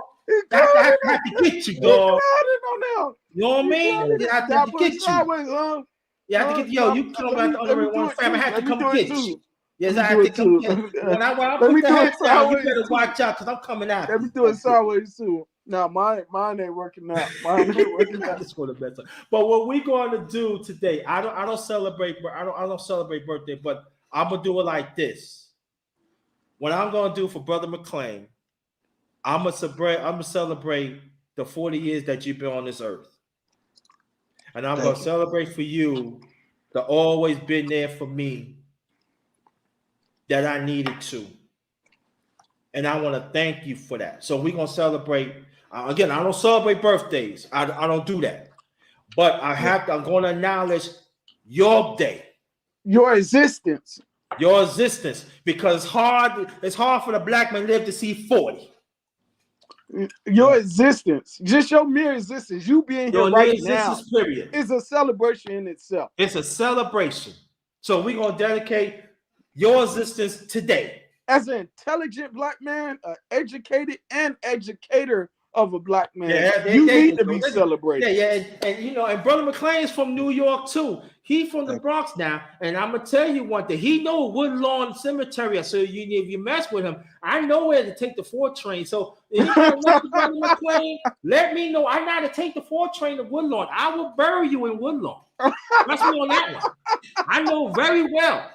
Oh my! I know cemeteries in New York. You cutting up the game. My stomach hurt, man, from laughing so hard. First of all, I want to say good morning, brothers, and thanks for having me come through. As always, though. But I appreciate that. Let me tell you, what's funny. I woke up this morning, and my feeling was different this morning than all the other 39, birthdays I had. And so when I got up this morning, it was kind of mixed feelings of being happy, being overwhelmed, but also being emotional at the same time.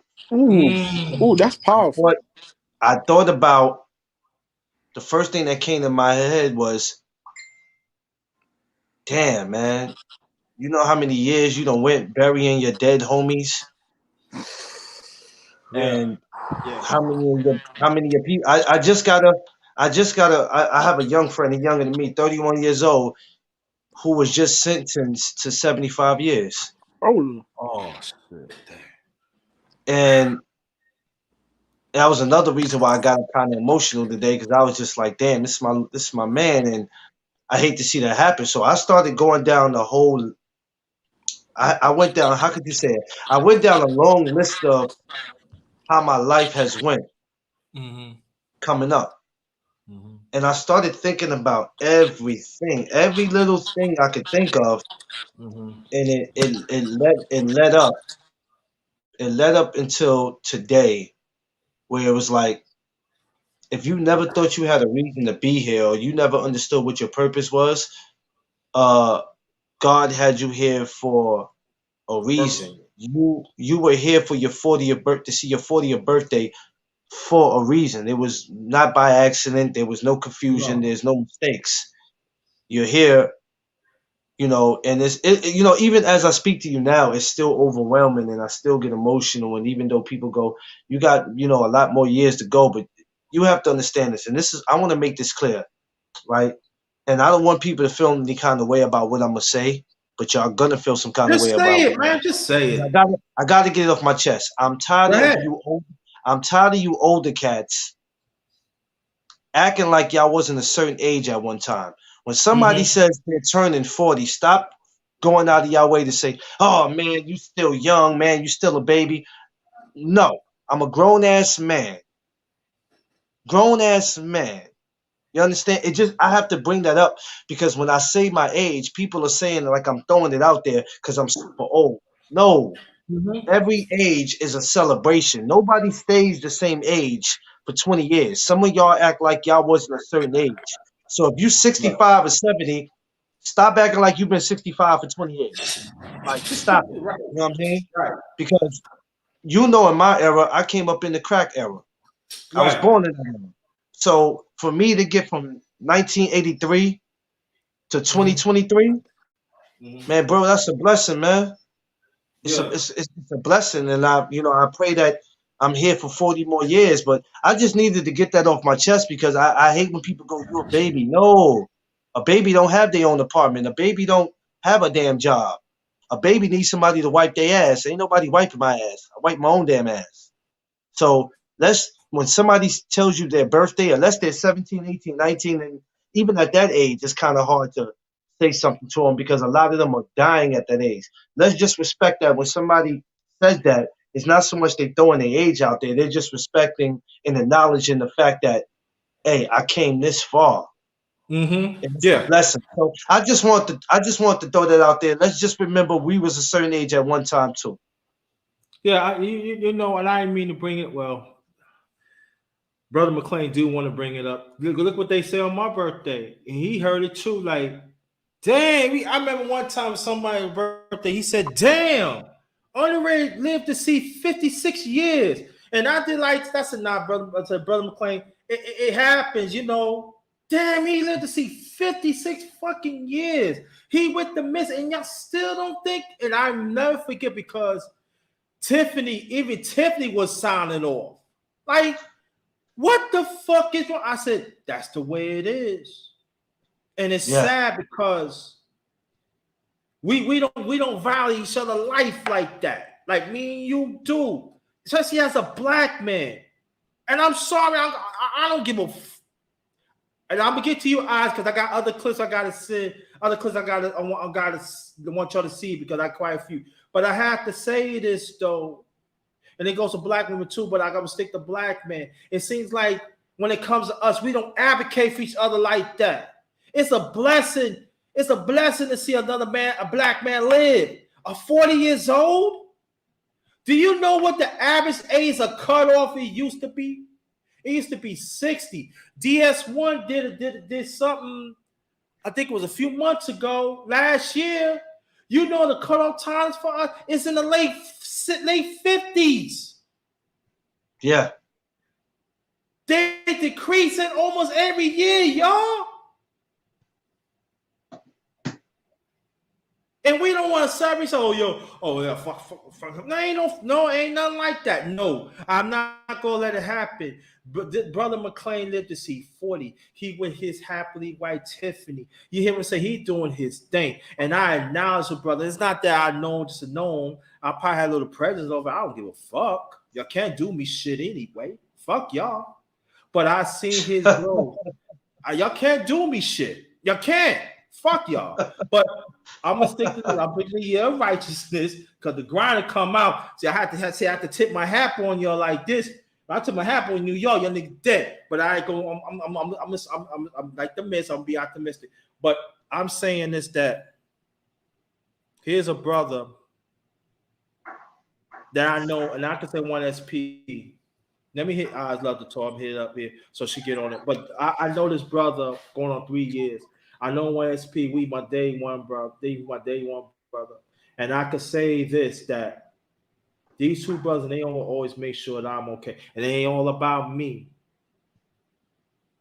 And it's so a blessing that I had eyes love to talk because eyes love to talk. One of the few sisters besides the Miss and Coco Tina that do advocate for black men.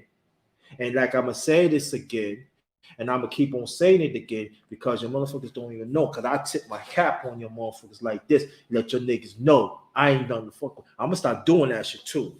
Let your niggas know. Excuse me, God. I didn't mean to say the N-word, but we gotta protect these women. Even Tiffany, I have to say Tiffany too. We gotta protect these women that want to advocate for black men. We gotta protect them. Because these are some wicked people. They do not want them to be. They don't want their existence to be there. And I on this channel, I protect black women.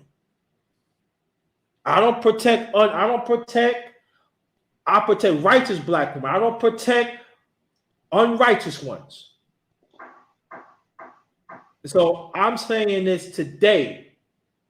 We respect Brother McClain's existence, and we respect black women that want the black man to live.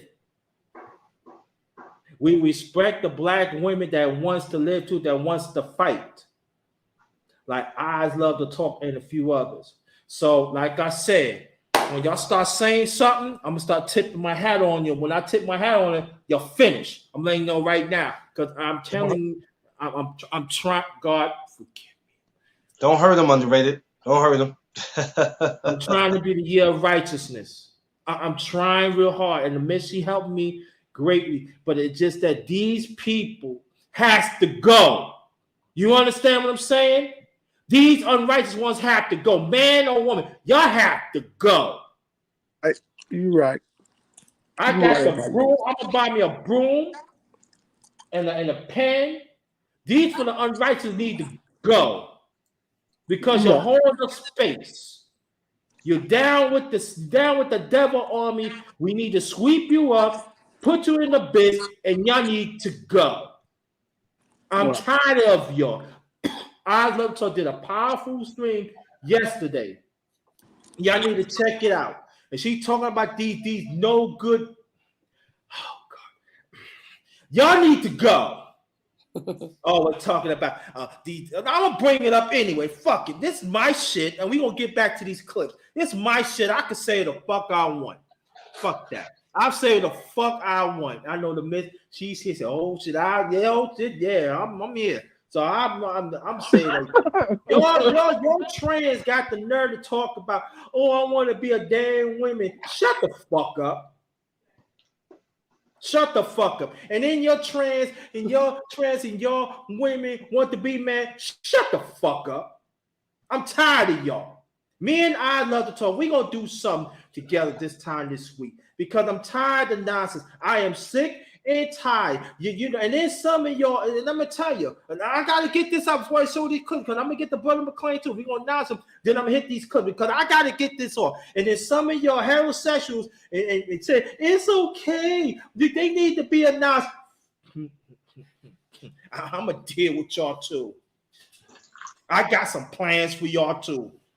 It's time to sweep y'all up too. Nah. When you go against God's works, you need to get done. There's no discussion. None. If you're a man, be a proud being a man. If you're a woman, proud be a woman. God makes, just like God made men and women for a purpose. And when you go against that, things good is not going to happen to you. But there are some heterosexuals in our community think it's okay. There are some of them think you need to give them a break. But these are the same ones that I love to talk. She showed yesterday that are pushing this of our children.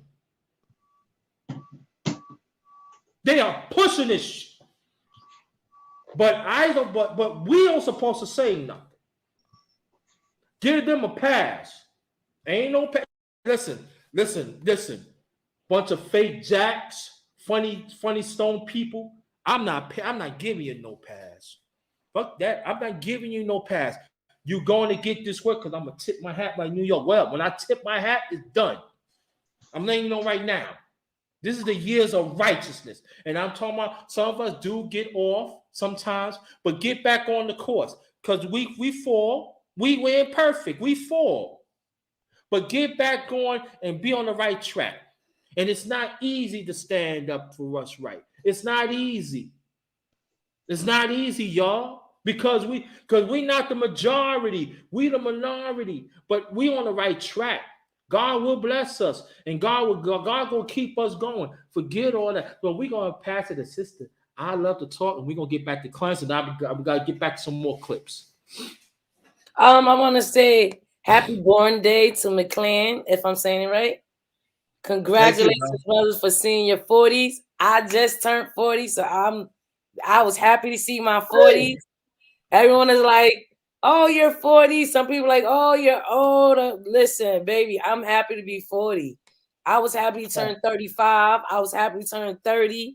And I'm happy to turn 40. So I understand what you mean. Like, this is a beautiful number. So don't look at it as a negative thing. Then, hello, 1SP. I want to say happy 1SP. Hey, 1SP, how you doing? I saw some of your things that I was interested in the hoodie, but I need your signature on my hoodie before I purchase it. Hey, yo, 1SP, man, you probably full hoodie for 6 years, man. What's up with that, man? No, I gotta buy my hoodie. No, I ain't talking about him. I'm talking about 1SP. He promised me a hoodie for 6 years, man. What's up, man? I mean, wait, man. Time is ticking, dog. What about a hoodie? I just messing with him. I got jokes. I just messing with him. Oh God, Coco Tina. You want my merch? Okay. And then one thing I want to say is you right about supporting each other no matter what the situation is. Both sides need support. There is domestic violence within the man because women being domestic to the men because again, the way we look at our men, they're supposed to be strong, they're supposed to be able to take everything and not show no kind of emotions. So it's not spoken of, it's a voodoo. And once a man speak of it, a statement is made like, oh, you're soft or you're not man enough. And you do have a lot of women that take advantage of that. They think that's part of love, having domestic violence in a relationship. And you have women that test men that, they want to see that side of their man. I don't know what they get from it. It's a thrill to them. So I would never downgrade that, only women have domestic violence in a relationship. It's both sides. Within a rape, within molestation, you got women doing it to the young boys. And it's so, in our culture, it's so normal that we don't see, oh my gosh, it's unnormal. Like young girls dating older men. I seen it in my neighborhood so much that when my friend told me her daughter was doing it, I didn't feel no harm of it because I seen it so much. So it's even down to the male culture. It's a hush hush. It's a habit. We see it, but it's a habit to keep it on a hush hush, to not expose it. You, JT, should be telling your fighters, your representatives, your people that comes on, that they need to come up here and they need to represent too. We shouldn't just be having two in a room. You got so much people behind you. We shouldn't even have just two in a room. They don't want to. Deep talk. It's gotta be up to them. It's gotta be up to them. Yeah, listen, I love to talk. You know, Clarence know, everybody know. It's gotta be up to them.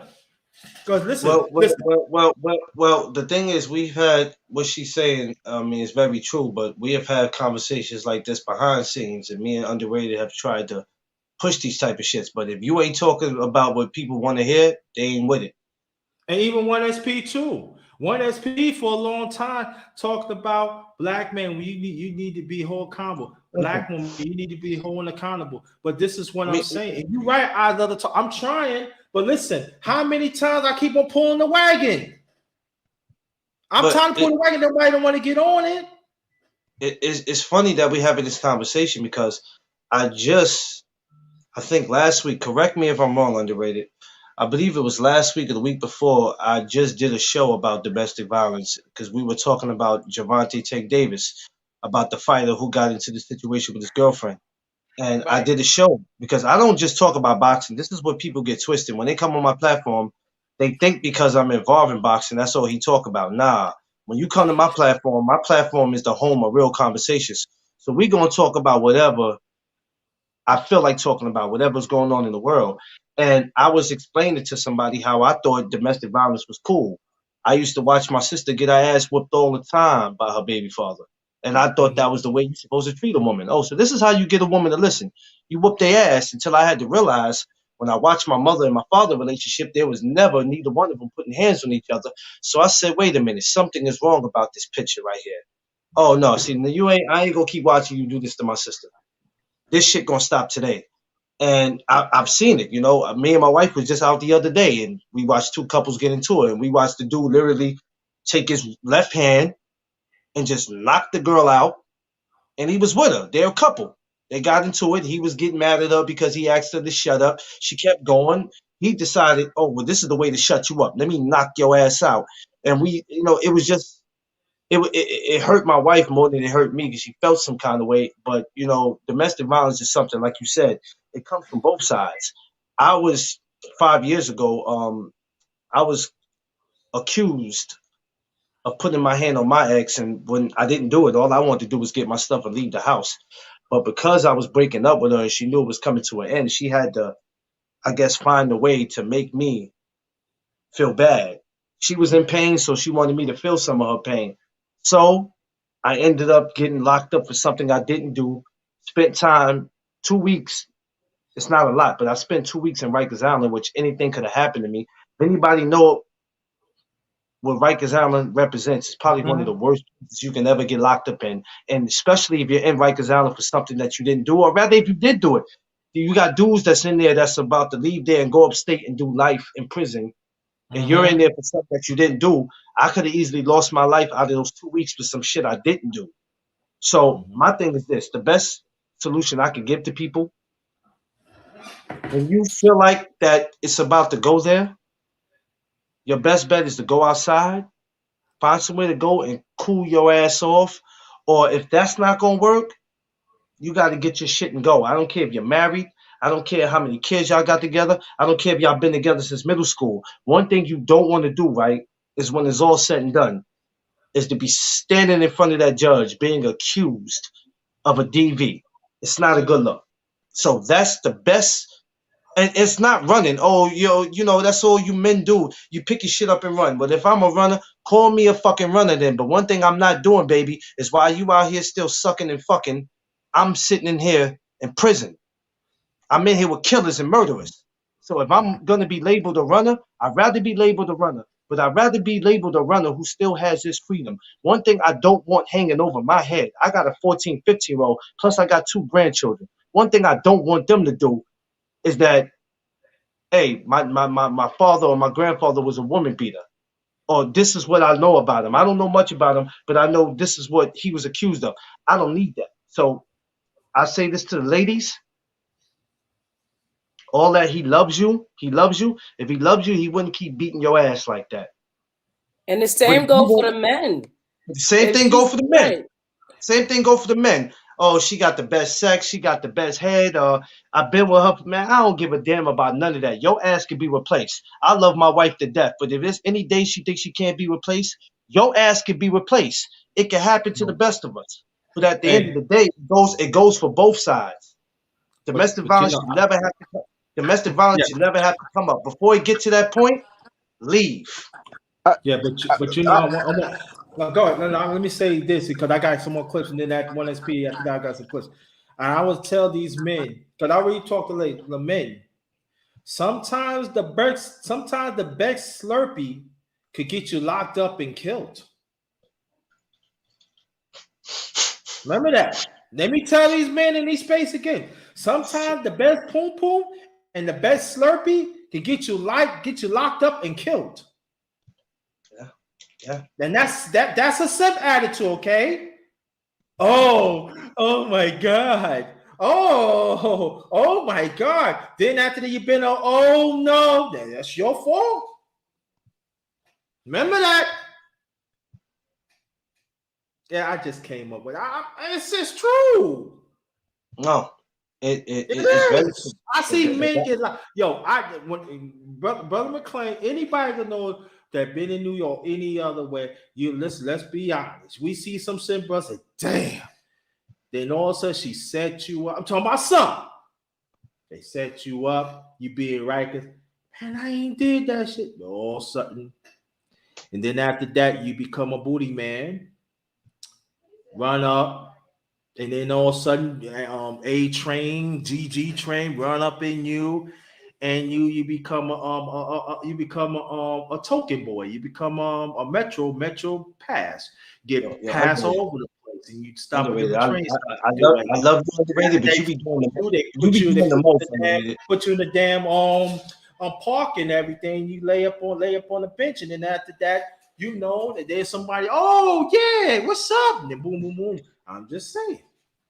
Yo, underrated. You know I love you, but you be doing the most. I love you though, bro. It's true. I really didn't want to hear about what goes on. Yeah, I ain't want to hear all that shit, bro. We gotta be honest. I'm trying to give brothers some. I'm trying to get that brothers know that even you gotta think, yo. You just stop letting this toxic sex get to you. You gotta think.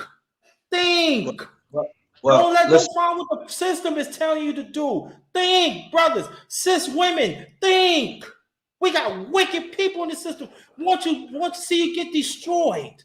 Think. That's what I'm saying. Think. You know what? It's like I said. Motherfuckers are so used to what goes on with us that shit just becomes normal. You know what I'm saying? Yeah. Like what we think is not normal is normal to certain motherfuckers who look like us. You know what I'm saying? Like a domestic violence case has become so normal that before you used to have people that go break up shit when they see it. Now they just be like, man, that shit ain't got nothing to do with me, bro. I'm out of my business. Yeah, I'm gonna tell you from experience. My second ex-wife. Now I've been married twice, divorced twice. My second ex-wife. I'm in the military, and everything's fine. You know, when we dating, we get married, everything fine. Next thing you know, she get pregnant. Once she get pregnant, that's when this whole different person come out. She all hitting me, she all kicking me in my sleep and stuff like that. So the neighbor here is arguing all the time. They call the police. They come over there. Police come over there, knock on the door. Oh, she opened the door. Ma'am, we heard that there's a disturbance here. Are you okay? Yeah, I'm effing fine. I'm effing fine. You need to ask that nigga right there. He the one that got hurt. You need to ask him what happened. Sir, did you hit her? I'm like, no, she hit me. They're like, well, sir, it looks like we can't do anything because there's nothing to do about this. Every single time. And I ain't after that happened, I was like, you know what? I ain't gonna even call it when the son happened. So we still married, the son born, everything. This thing keep getting worse. Military start coming over there. Military come over there. What do? they reprimand me from getting even promoted. I can't even get promoted. Real talk. Real talk. I'll tell you what, I have never ever hit a woman in my life. And I'm telling you right now, the best thing that I had to do was get divorced. Because I got 2 boys to raise. And all them times that I got hit, it wasn't worth it. It wasn't worth it at all. Wow. Well, yeah, that's funny. That's funny. Because a lot of times the police would be laughing, my comrades would be laughing, all of that. Everybody laughed. Neighbors laughed. And that's not funny because everybody laughed because I never hit her ever at all. But had I did, I would have lost. You went to jail and everything. Child, I would have got kicked out the military. I wouldn't have been able to graduate from college. All of this other stuff that I had lined up when they even happened. I wouldn't even be on here. Who's to say I would even be on here? So because it's worse for someone that's in the military because I'm trained to kill somebody. So they would have made a way bigger deal if I would have hit her. So I don't understand why domestic violence happened. I still don't understand why she did what she did, or well, I mean, that's don't easy. make no sense to me. I mean, sometimes Can I say something? I'm sorry to interrupt anybody. Listen, what we going through is a history. It's family history. It's family mental damage. It's family emotional damage. It was family destruction. Yeah, he getting out. It's family destruction within slavery. We could say, oh, let's stop talking about slavery. Let's stop. Look how many years it was slavery. That wasn't too far away. That wasn't too far down the line. And we was intentionally meant to be angry at one another. We was intentionally meant to be violent. We was beaten until we became so angry. Our men was beaten down to where they forced the wife to be stronger than a man because he couldn't stand up. We was forced to hold down a household. We was forced to put our kids down. We did a lot of things to where the history destroyed us, to where now my grandmother is teaching me something that she was mentally destroyed, to where I think it's a norm. So now that I'm coming to my adulthood, I think it's a norm that these things happen to me. This is where we as African American people, we know that we've been in so much destruction that we need to go to counseling before starting a family. You need to know self. You need to know self-love. You need to how to express yourself. You need to know how to, let's just say, deprogram yourself so that you don't force that same kind of structure, negative structure you was built in your family or you have in your mindset and bring it onto an innocent person or to another loved one because you don't know how to love yourself. Definitely. Now I got quite a few clips that I'm. Matter of fact, Brother McClain, say something that I got quite a few clips I want to show, and I want your insight for it. So go ahead. What about the same situation we talking about? I mean, like I said, you man. Can say, say that. I mean, I gave people the best solution to solving the problem, man. If it's going to feel like it's going to get violent, she's going to hit you, you're going to hit him. Leave, man. Especially if it's happened more than one time. Like, I can't stand these stupid ass relationships where I see couples constantly been fighting, or we've been together 20 years. And 20 years, this is how y'all been treating each other. It's not just him beating on her, but it's them beating the shit out of each other. But you're going to stay. We love each other. And that's our business, whatever we go through. That shit is just the dumbest shit I've ever saw and heard. But like I said, if it gets to that, leave, because you don't want to be in the position like me where it cost me, my bail was $250,000 to get out. That was a lot. And if I didn't have people backing me up, it's no telling how long I would have sat in Rikers, and something probably would have ended up happening to me. Because like I'm saying, you're in there with a bunch of killers. So thank God I got out. But I promised myself after that situation, and even before I got married, I looked at Tiffany in her eye. I said, "Let me tell you something. I don't care what happens or what we say to each other. You don't touch me, I don't touch you. But don't you ever dare go out of your way to say I did something to you, and I didn't. Because if you ever do, that shit is gonna be bad for you. Because I got Yep. sisters. So don't do that. Don't ever put me unless I really do it. Then if I do the crime, I got to do the time. But if you ever say I did some shit and I didn't do it, me and you we're gonna have a real serious problem because I vowed to never let no woman ever put me in that position again. And as long as I live, that shit ain't happening. If I got to go, you got to go. That's the code I'm by. That's how I honestly feel. Steve I said would send the never link. be in that predicament ever again with a woman. Steve said send the link. Oh yeah. I She would said never send be the in link. that predicament ever again. Okay, But a hold on, woman Steve. abusing me, that ain't going down. No more. Because I let me got tell you 2 something. Like you boys to said, raise. 2 boys. you couldn't do this and you can't do that. You mess people up from getting certain jobs. You mess people from being in certain positions. But guess what? They don't care. At the time I got accused of that, I was going to court for my sons to get custody. That shit fucked everything up. It messed everything up for me. And still to this day, it kind of messed it up. But, I'm able to talk to my sons, but not be around them the way I want to because that kind of situation, Yeah, it man. just messed me up. But I'm I just feel not bad now, man. all the stuff that I'm accomplishing in life, the boxing, I got so much stuff going on where I'm just not gonna allow no woman or man just to interfere with what the hell I got going on. You're just not gonna be a disturbing and a distraction in my life. Before I let you do that, I'll get you up out of here. That goes for brother, sister, cousin, uncle, aunt. I don't care who you are. I'm just not gonna allow you to be a distraction in my life. That's just how it is. Got you. Let me get these clips right now. Then after I've showed, I got quite a few clips, and I want to get your saying. So, brother, I'm gonna send you a link in a few seconds. So this is gonna be Get 3 the clip minutes and in. 2 seconds, huh? Get the clip in. I am 3 minutes 2 seconds. Be back. I was waiting for somebody to say this. Women like you is the reason why we can't get nowhere. You can present you facts. You can go on blackstatistics.com and see that 80% of the children are born out of wedlock.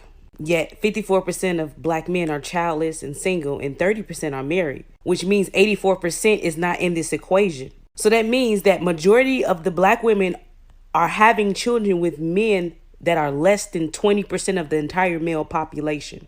The lion's share of children being born in the black community is only being reproduced by less than 20% of the black men, which means the majority of women are having children with men who they shouldn't have it with, who choose poorly.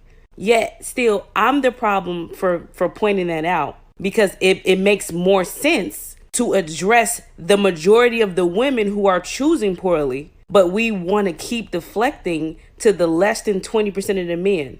84% of the black men are doing what they're supposed to do.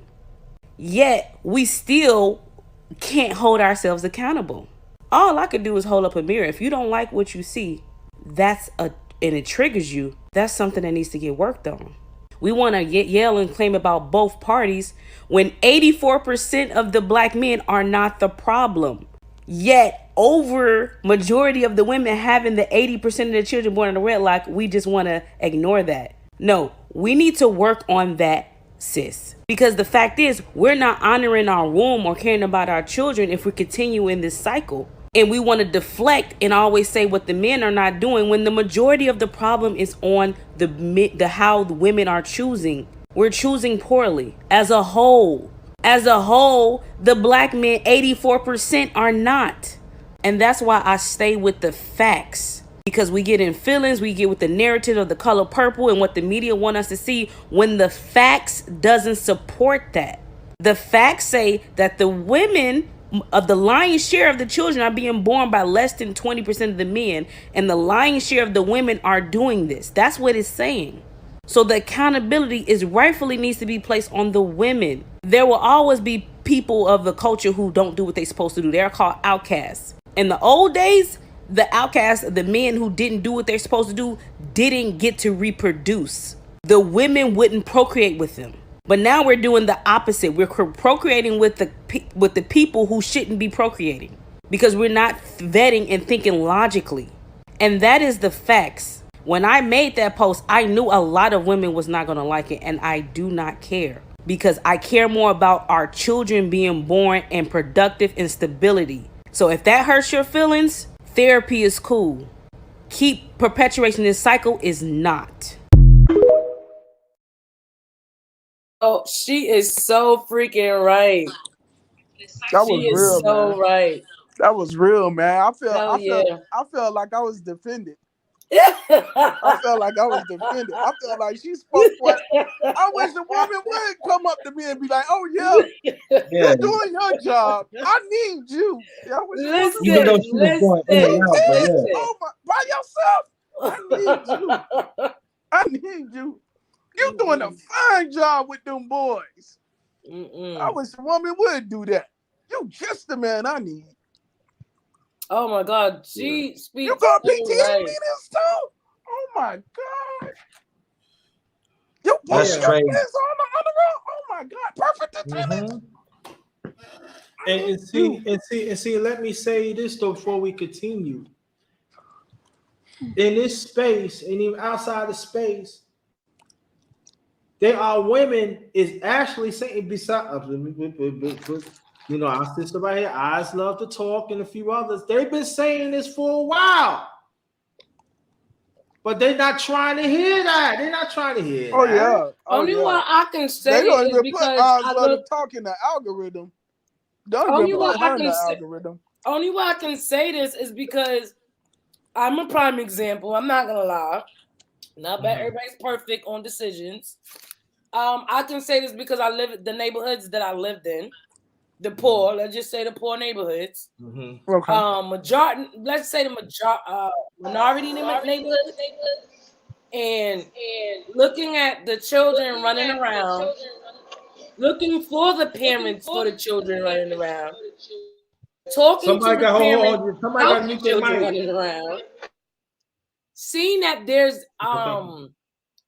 there is a subtraction in the family equation. Going through my own experience, would thank to the Most High that the father is alive. It's it's not like because imagine if he wasn't alive, how devastating that would definitely be.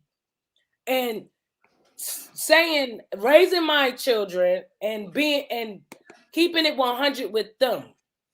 So I have to keep it 100 with them, even though if I have to lower myself and tell them the real truth of mommy. But it was to keep them knowledge of what's going on and how to pick. I told one of my sons he's called the savior hoe. Now everybody know what a savior hoe is. That's somebody always trying to save. They always go for the damaged people. It's okay to be damaged. The problem is you can't save them if you can't save yourself. So once you keep going for the savior, like, oh, I feel sorry if you try to change something, that's when you start getting into the dynamics of mental health that's not healthy. So then the dynamics of domestic violence, don't know how to talk, anger, where the family is not right. If I'm not speaking crazy, if it is sound like delusional. You good, Oz. I mean, I understand. And see, the biggest thing with that is he has to see those relationships that unfold. So with me, I had it in me to like look at women like, man, I want to take care, do this and that. But then I had family members that tell me to step back. Look at these relationships, see how they went 10, 15 years. They ain't even make it that long because you're trying to help somebody that don't want to be helped. At certain points in people's life, they change according to their environment. If you brought up in a good environment, you're not gonna be thinking about robbing and killing. But if you're brought up in a shaky environment, that gonna give you that mindset. And so until you break that mindset that you have, that's the only way you evolve. That's the thing with grown people. You got people, like I always say, you don't want to be 40, 50, maybe even 60 years old talking about getting your life together. Nah, you should be tweaking things at that age. You should be at a point in your life when you older to modify stuff to make your life better. Not getting your life together, not trying to, figure it out. You shouldn't be figuring stuff out later on in life. You halfway out the door. Like, Kane always say. Kane said, when I 50, I'm into my second half of my life. You know what I'm saying? From 50 to 100. I got to hit that 100 mark, you know what I'm saying, the second half, because most people don't even make it that long. On average, you got men that gets about what? In their 50s and 60s and start to die off. And nowadays, it's younger than that with the younger generation. So it's like the mindset that we have and we grow up on, that's what alter our life.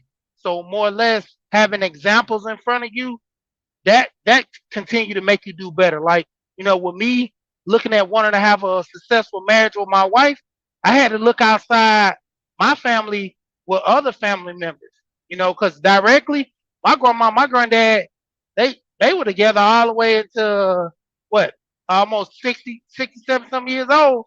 Then they end up getting divorced. And I'm like, dang, y'all were in y'all older age and y'all just vamped out. But then I had other family members still together. I had aunties, cousins, they were still together. So I had to look at their situation, how they grew, talk to them, and evolve myself like that. Because otherwise, I would have grew with that same mentality as my grandma or one of my uncles, or even people that around me who were getting divorced or weren't staying together. I know one family member, this dude, he got a girl like I would say every year and a half to 2 years, he was having a different girl. Talking about they don't want to act right. He just never wanted to get married. Then you have women like that too. They'll come in with that same scenario is, I just want a man to provide. I don't want to get married because that means I got to tie myself down, you know? So you gotta create that space and also have a different mindset to make yourself better. Right. Well, I guess I'm the only divorced person in here. So Yeah. I got it. I'm gonna get Brother Prince in and Sister 12 because I got quite a few clips, and I want to get your views on that. All right, go ahead, Brother Prince and Sister 12. Welcome.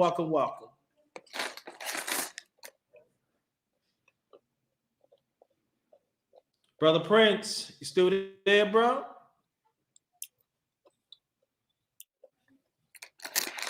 Okay, go ahead, Sister 12.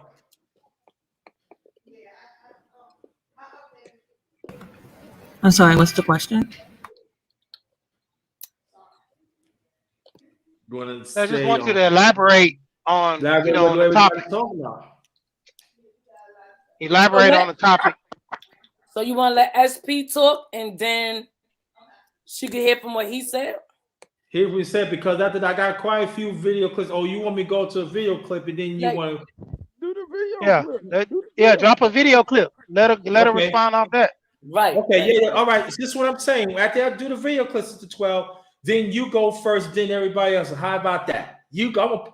I'm gonna put you a big screen. All right. This clip, after this clip, is gonna be the other one's gonna be kind of short. But this is gonna be 2 minutes and 58 seconds. So after we finish this, Sister 12 gonna get a stab at it first. Here we go. I really want y'all to know women are terrible fucking people. I don't care how nobody flip it. Honestly, I could not agree more than what she just said. I say this all the time to people. He'll be like, you got a lot of male friends, and people think like, oh, I don't mess with females. And that is not the case at all. But it is the case. And it's not that I don't mess with females. Like, it takes a particular female to understand. But most females are trash. Like, they just are. Like, men, for me, is easy to be friends with because I know the true intentions of a man. Like, most likely, all a man want to do when they see me or when they want to be with me, first off the top, is probably they want to, be intimate. But if I shut that shit down, like, it can't go any further than what I allow it to go. And people will stay in a place as long as they feel that they need to stay in a place. There's no other intention. But with females, like, you don't know why they want to be your friend. They can want to be your friend just because you have somebody that you don't get along with, and that person you don't get along with, they want to be friends with them to click up. Or maybe you know somebody like maybe popular or can get them in bars and stuff. So they want to be friends with you just because they can benefit off of that, who you know, where you can go. And then you got the weird females that are just be like, they don't really like you, but they just want to be friends with you just so they can subliminally talk about you. Like, it's just nuts. And just as she stated in that video, yes, a lot of them females are mad needy. Like, I have too many issues within my own self that I have to figure out and things going on in my life. I cannot sit here and deal with a female friend who wants me all day, every day, calling, texting, nonstop, blah, blah, blah. Men, I can go without speaking for months. And then they'll hit me up like, yo, let's go kick it. And then we can go kick it like nothing changed. But females be so quick to be, I want to be your friend no more because you didn't come up for my birthday party. But you didn't even come to my birthday party. I sat there and bought you a gift. You didn't even give me a gift. It's like the nerve. But if I go to my male friend, I ain't even got to give them a birthday gift. And they don't even care. And they'll still end up giving me something. Like, ain't it supposed to be about the thought? Like, but it's always like a tip for tat for females. And this is why I just choose to rather deal with guys than it is with females. Because y'all, and it's probably beyond that, but you know, I'm going to keep it right there for right now. But yeah, if you want to be a female friend of mine, just know I'm a real one. I ain't got time for no drama. I ain't got time for none of that. I ain't even on that type. If I don't like you, I don't like you. I'm going to let it be known that I don't like you. And it's just that simple for me.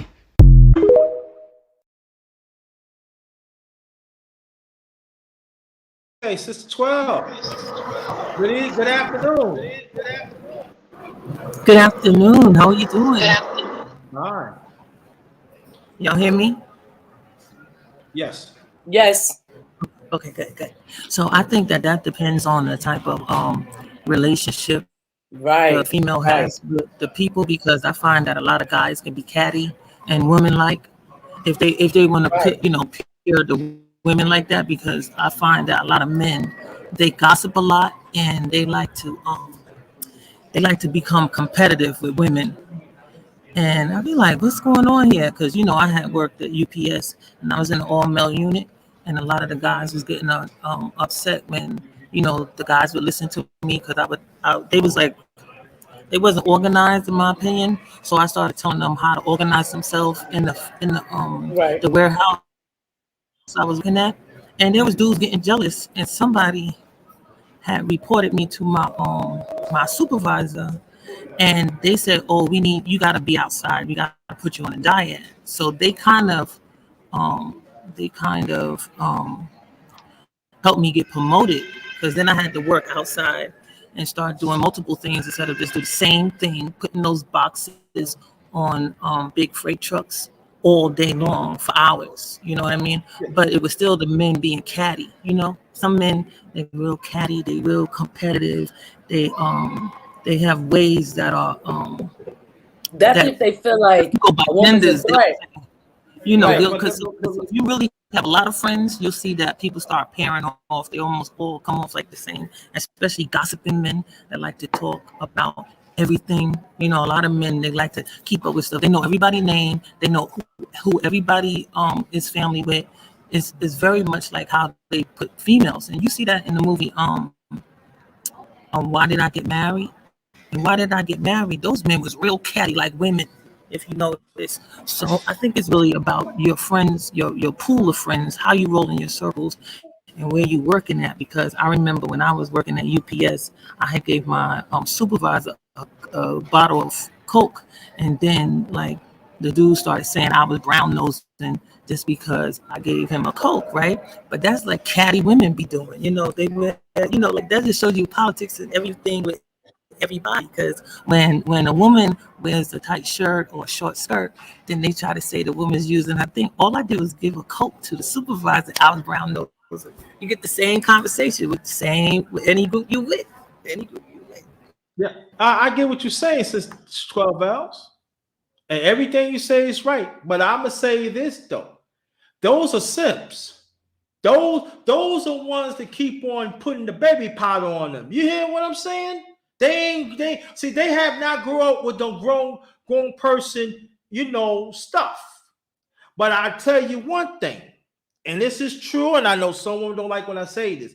I got catty women in my family of both my late mother's side, my late father's side. They like to keep shit fucking going. And you know what they got these men hens too. I'm gonna go with you. They got these men hens. And they keep things going. They break things up. They cause confusion within the household and everything. And they need to go. They need to fucking go. And so, and just like with 50 Cent, he keeps things going too. You know, you can always find a man doing the same thing. You know, 50 Cent, he likes to keep things going. You know what I'm saying, right? You got birds and you got, you know what I'm saying. Like let's focus on it as being one group. Everybody do the same thing. But this one, let me say this. I understand what you're saying, but there is I'm telling you, as a man, there is a danger. I understand we're going to knock on men, because I get on men all the time. But we have to understand there are some women actually doing this too. That's all I'm saying. That's why she said a group. Yeah, a group. But I'm saying right, but I'm saying it's a group. But this is what I'm saying though too. As a man, I seen it happen. See, I'm saying like this. I'm going to knock the man down. No, man do wrong. I'm going to get the man. Don't even worry about that. But I have to understand there are catty women like to keep things going, and sometimes the media. I'm not saying y'all. They don't want to talk about that. They don't want to really talk about that. So I'm just saying you absolutely right and stuff like that. Then 12 L's, I'm glad that you here, because we talk about, before I go to the video, because we did talk about domestic violence. And also you was on one of my afternoon talks last year, and we talking about, remember we brought about the women that stabbed that that her husband was on disability. He stabbed her over 140 times, and then she took the meat cleaver and on his head and everything. And you did some digging up that. I want you to tell people about that. How do you react as a mother? Because the clip that I shown, I wish she was here. You came a little after that. It was a lady she was talking about. It was this lady talking about that men don't go through domestic violence. But the happened was it was this other lady, she dispute that. And then one of the stories she did talk about, the story that I showed you last year, and you dig more digging about it, that is very, very disturbing. She brought that out today. So this is what I'm saying today, that tell the people what you remember when I send you the story. And then when you dig more digging, as a mother of a son, how do you react? Because before I'm gonna let 12 hours get to it, let it be known it was very disturbing what 12 hours see in the chat. That I asked that 12 hours is fine. It's fine. No, it's not fine, JT. It is not fine, JT. I have to actually calm 12 hours down, because, and I have to understand 12 hours, this is us men go, but it's not right, JT. It's not right. And the people were saying it was a mistake. I want people to understand before I'm getting 12 hours. People were actually saying in the chat it was a mistake. Am I wrong? Am I wrong? 12 hours? You gonna mute your mic. You go and talk about it. You gonna mute your mic. Go and talk about it. Yeah, that was a case that really disturbed me, because she had stabbed him so many times, and it just seemed like so evil and cruel. So when I went to the Caribbean news outlet, because they were a Caribbean couple. He had married her with children. She already had children from another relationship, and he married her. And they were able to make a good sizable amount of money. They came to the States, moved to Florida, and he decided, that he wanted to divorce her and move back to his country and build a house. And she was not trying to hear that. And so since he was going to move forward regardless, she decided to kill him. And that's why she did so many times, because she was in so much rage that he was going to leave her. He didn't want to have nothing to do with her anymore. he wanted to move on with his life, and she wasn't trying to hear it. So when it came to this disability, I was like, "What's going on?" He had got hurt on the job, so not like he was a disabled person from birth. He did construction. He got hurt on the job because the way the underrated artist is doing it, I was like sounding like she had got with this disabled person from birth, and I was like, "What's going on? What's going on?" But no, he became disabled, was on disability due to an injury on the job, and he was still going to dancing and clubbing and stuff, and he was ready to leave that marriage and live a new life in his house, in his hometown, and she wasn't trying to hear it. So it was really crazy. It was a evil, horrible murder, and she just killed him, changed her clothes, and sat there for the police to come and get her. She was like whatever. I thought that was crazy. Like, let it go, guys. Relationship is over. Let it go. Like, that's all. Right, I'm gonna let it go. But see, just now when I'm talking about 12L dig that, she dig up and let me know about that because the story that she said it never said when I it didn't say none of that. So she had to do some more digging. And so like I said, we're gonna let it go like that. Now people gonna say when is this? I might do a preview of that. I don't know. But we're gonna get Brother Prince in, and then I got some more clips I want to show y'all too. So, Brother Prince, how you feel? Good afternoon to you. Yeah, good afternoon, everybody. Yeah, I wanted to talk about the job situation when homegirl 12 was talking about. I had a situation, me and his cat. We was drivers for his little company, and we was doing some warehouse work, loading up the trucks, right? And he told me a story about some disgusting thing. So, and the name of it was called Bloody Red. So we was in the goddamn warehouse and shit, and I started laughing at the guy, and I said, "Bloody Red," and he started laughing like a motherfucker. It was an inside joke between me and him, right? Well, the problem was it was a Hispanic lady over there, and she thought we was talking high-siding on her menstrual cycle. And so what ended up happening, you know what I'm saying? She go reports to the doggone boss man. The boss man said, "Listen, we need to fire him right now. He need to go." And the other guy, the guy that hired me, said, "Hold up, no, no, no, no, no, no, no, no, no." He brought the other guy in there, man. He told the story. He said, "No, it wasn't even about that. It was a story I told him one day, and he just got there to see me. He just said the Blood Red was just an inside joke and shit. So I know about that bullshit, and that wasn't no gospel. That was just a joke and shit. So yeah, I done been on jobs for females. You can't even joke. So what the homeboys did was they like, nah, we gotta move 12 on, man. We can't do what we want to do. So yeah, man, go on and promote her on up, man, so we can do what we do."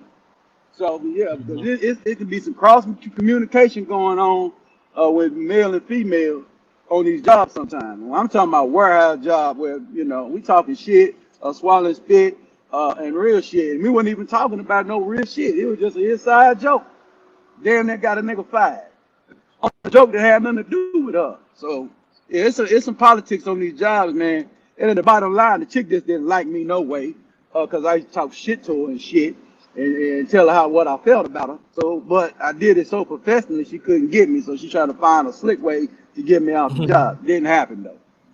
That's an example of that damn politics on the job. It will mess over you. Didn't mess over me because I'm too cold. Got you. Anybody that want to add on? Because I got some more video clips to play and have your input on it. Let me know right now because I got some more. I just wanted to mention the job thing. Like, y'all both are right, because I also experienced like the men, like once they feel threatened, sometimes men do feel threatened, and the female does too. But I don't know why we get like this. But once the opposite sex get threatened, they try to ruin you. They'll either spread a rumor that they slept with you, or they'll speak among each other like, "Oh, da da da," and that's both sides. I'm telling you. But I'm saying what I experienced, and I had a guy almost like a supervisor harass me all day, harass me, and he thought Yeah, I thought he was cute, but I never showed that to him. And he must have knew I thought he was cute. He tried to take that advantage. So every time he needed something done, he'll come get me. But I didn't think nothing of it. I was like, I respect. I got respect. Whatever you tell me to do, I'm gonna do it. So we got to the point where I started saying no, because I'm like, wait a minute, you got like a whole crew. Why you keep coming to me? So once I said no, when I said this man went after my job, he went after my job. He spread rumors. He got me changed. It was to where my ex-fiance had to come up to the job and set this shit straight. And he knew I don't get down like that. He knew nothing was going on. And it got to where, and now this is the the B word coming to a dude. He went and got the police enforcement and told them that my ex-fiance was following him. And we wasn't even thinking about that. And the man, it was like 7 feet tall. And I'm short. So my ex-fiance is like 5'3". So you telling me you was threatened by this man? No, what you try to do was you try to take the B road and attack a woman. And every time he'll talk to me, he'll be like, yo, I told you. And at first I thought I was tripping because, you know, you got to question the mind a little bit. And he'll come to me, he always uses come to me with aggression. And me going through what I've been through, I thought maybe it was just me. Until the last very moment, he tried that on me, and I spoke to other females, and other females said they got that same energy from him too. Man, so you trying to say he's a jolly green giant bee? Damn, always the big ones. It's always the big ones. This big, dark-skinned African-American man, real big and stocky, he would intimidate me. And it wasn't intimidation to me because a battle with a man is beautiful. You can't come at me. But as a lady, I want to do that. And that's my job. So, but that wasn't coming to my registry until he kept doing it. And I kept saying, wait, is this dude trying to man over there go. Man, like he tried to use his manliness to threaten or scare me or scare me. And after a while, it started becoming a problem. Wow. So it can be both ways. Yes. And we gotta say more about it. It goes both ways. Yes, it does. Because because I got some more clips to show. Because let me say this. Matter of fact, 1SP, what you saying? Sorry, I cut you off. I was agreeing with her, like that. Some men are vindictive, you know. They you look. Broken head. Yeah, that's true. Lie them like. Yeah. Some men are vindictive when they can't get the woman that they want. You know, they be. I've seen it with my own eyes. I've seen it. I got a cousin that's doing, I think, what 20 years just because his baby mama started dating another man, and he followed this dude to his job. Like that's all he did, follow the dude to his job. But because he had a gun in the car, because he had a gun in the car, he got 20 years just for doing that. So I seen him. Why would you follow the dude to his job? I don't know. But let me say, I'm gonna say this. Listen, let me tell you, hot sauce is harder than them, man.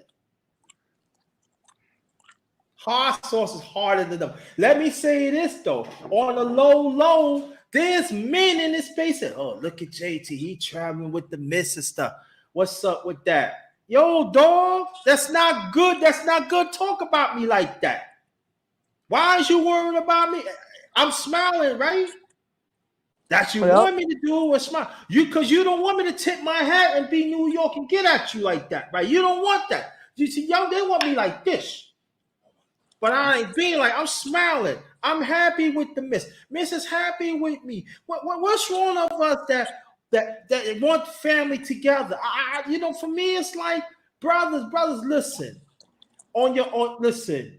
I'm sorry on your graduation night that you get turned down. 40 years. I'm sorry about that. I am sorry that she scored you. I'm sorry about that. There are some women do that, but sometimes you gotta live on with that. Now there's some injustices of a man. Yes, I'm still gonna bring that up. There's no ifs and buts about it. I'm still gonna bring it up. But sometimes it's time to move on. You don't give other people power to continue your life. Yep. They live on, they go and live with their life. Go live with them. Because you know why? Because when the ex did that to me when I was in New York 2012, it took me a while. Then I talked to my late mom. And she said, babe, my knee baby, because I'm next to the next year. Said, my knee baby, you got to move on. You got to move on for that. Because if you keep on, that means she wins. You not winning. And I had to like, yeah. And then I cried. I remember I said, Mom, it hurts. I cried for 2 hours. My mom's like, baby, it'd be fun. But you know, when I got that out, I lived my life again. And look what happened right now. And you 10 look under years red later, darkness. relationship, and look 10 years down with the myth. So nobody don't tell me it cannot happen. And also we're gonna celebrate today is my brother special day, that brother McLean right there, so clean and dapper. I'm just saying right now, listen, I ain't do nothing to you because he might have a hit on me. So I'm sorry, I didn't do nothing to you, bro. I'm just letting you know, whatever it is, can we talk, brother? I mean, he's Bronx big, so he know what lawn and I don't want to be in the box. Yo, you know what? You Brooklyn dudes always got some slick shit to say. That's why I watch y'all, man. Y'all slick, man. That's Why all did you good have though. to add the borough in there? I had to, cause y'all move different, man. Y'all move very different. I pay attention to that shit, man. Stop it, underrated. Knock it off. Knock it off, man. But today, we're gonna celebrate. I don't celebrate birthday, but we're gonna celebrate his day of his existence. So we dedicate this live to you, brother McLean. And thank you to be part of the Underrated One family. Thank Oh, you. always. It's not about Always. me, it's about you today. Thank you for being here. Because you didn't have to be here. I thought you was gonna sip of some Henny, you know what I'm saying? I mean, you know what? Now we You know, gonna you know what? The missus. That's why I stepped away. So the missus hit me and she goes, "What are you doing for your day?" And I'm like, "I'm not doing shit. I'm just keeping a low profile." She's like, "You're not going nowhere?" I'm like, I might take a walk or two somewhere." But what I was trying to tell her was, usually when these days come around, I do want to do something. But right now, I'm just taking everything in and accepting the fact that I live to see today. So I'm not Yes. looking to get no gift. I'm not looking to get no gifts because the greatest gift I could have got was just living to see it. So I'm just taking all this in and I'm chilling. So if I spend the rest of my day in the house, I don't need anybody to be like, "That's what you did, man." Sometimes that's the best place to be. But I do make it my business to step out. I'll probably go to the gym and maybe do some interviews, some chop ups with some people. But you know, I'm taking it all of it in right now, just enjoying the day. I just want to say to you again, brother McLean, thank you to let me in you and Tiffany's life. Well, Thank you actually, so much. It was Tiffany I did to let you in because I was like, I don't know about that dude like that. Them Brooklyn dudes are different, so you got to be careful with letting him in because you know they'll come into your house and they'll break shit up. But watch them anyway. But yeah, I feel you though. Yeah, I'm getting highly offended I because take you're that. offending my No, borough. don't get offended. Don't get offended. I'm just. Clarence right. Clarence right He about picked that. that shit up from Those down dudes are Florida. south. It's He for picked two. that shit up Those from dudes down are Florida. south, The not here. 305. They'll watch Not something. Brooklyn. Yeah, Nah, yeah, that's yeah, south. McLean. You That's talking south about flavor. them Brooklyn cats is bulls in the China store, huh? Hey, when I went down south though, when I went down south, they was talking spicy. Like they like, yeah, Brooklyn this and Brooklyn that, and me not even being from Brooklyn, but I'm like, damn, I'm not gonna do that now. Even though I'm from the Bronx, I ain't gonna let you do my Brooklyn people like that. Like I'm like, nah, it's Yeah. not like that. I said, there's a lot Yeah. of people in Brooklyn that will show you love. It all depends on how you come up there acting. You know, if you come up there respectful, you're gonna get treated with respect. Now, if you want to be an asshole, then they're gonna take it there with you. It all depends Yeah. on what type of vibe you come with. Okay, got you. So let me hit you with this other clip, and we Oh got a few yeah, more to video, go. video. Oh yeah. Oh yeah. Let me. I forgot one thing. One SP confirmed me. I'm doing a chopper with him Wednesday night, 10:35 p.m. Eastern Standard Time. And partly we're gonna celebrate. He just hit AK on his channel. We're gonna celebrate that tonight. So I'm gonna celebrate that Wednesday, also the chopper. So that's gonna come. He confirmed with me a little over 2 hours ago. So watch out for that. And here goes the clip. I recently posted on Twitter to stop preaching single motherhood to black girls, and so many black women came for me when I posted it on Instagram. I'm not gonna lie, they bullied me into deleting it, and they had me think that what I said was wrong, but no, what I said was extremely valid. Baby mother culture has our community in a chokehold. I said I'm not having a baby unless it rings on my finger, and a lot of black women told me, oh, a ring doesn't mean anything, which is true. However, a ring means financial stability. Secondly, the fact that many of you think it's more of a commitment to be married than to have a child is crazy to me. We gotta get ourselves out of this chokehold. Like, black women to black women, let's talk. On top of that, how many black women are single mothers? It's usually the middle class, and how many of them are struggling? Being a single mother is not cute. And my mom was a single mother, and she had 4 babies. I was traumatized, okay? That wasn't fun. I remember those trips to the food stamp office, to the welfare office, to getting WIC and everything. I remember those trips, and trust me, I'm not gonna traumatize my child. If you were raised by a single mother who wasn't married, why would you want to repeat the cycle? That is a cycle of poverty. If you don't want to get married, that's fine, but make sure you are financially stable. Financial stability is so important. A kid requires more than love, and some of y'all are selfish. Please start doing your research on some of our men, because if he has multiple baby mothers, what makes you different? Like, come on. Unlike some of you, I want our girls to succeed. I'm not going to sit here and tell little black girls, oh, being a baby mother is a flex, because it is not. Our women are struggling, okay? We need to stop.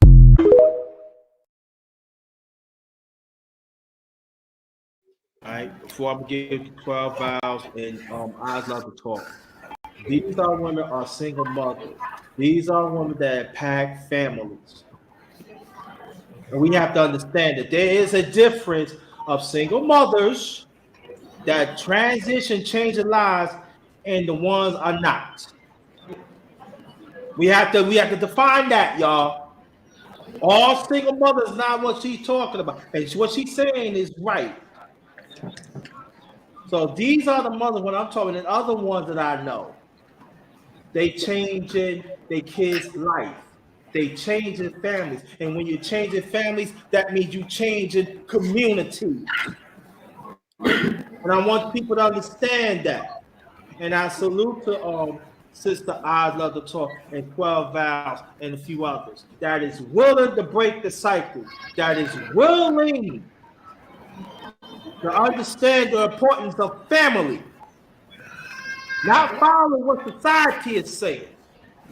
And again, these are, again, you know, as I say this, these are the women that we need to protect. And even the miss, she a mother of 5. These are the women we need to protect. So let's protect them. And the other ones in the garbage. Go ahead. Go ahead, 12 Vows and eyes like the 12 hours. Thank you for the happy birthday. Thank you. Y'all men go first. I want to hear what y'all got to say. I heard you. I want to hear Prince. I totally agree with her, and I will also include to stop with the whole "you don't have a daddy" conversation, because that's wrong. They should stop that nonsense. They know if it didn't work out, it didn't work out. But don't tell your kid you don't have a daddy.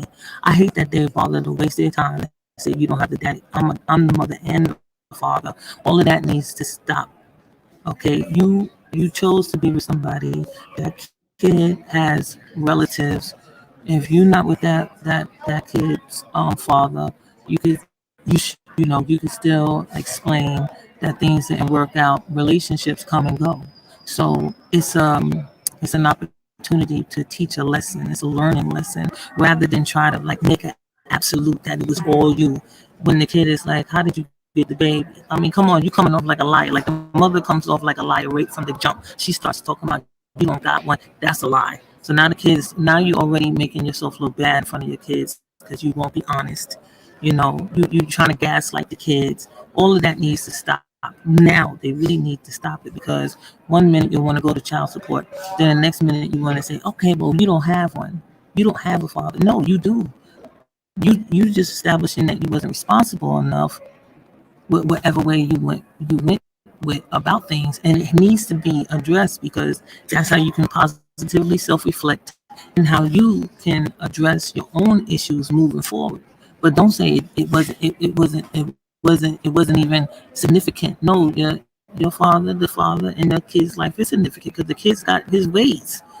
No matter what, they gonna have their ways. If they around them or not, they got ways. That's a fact. Okay. Anybody else before I go to the next one?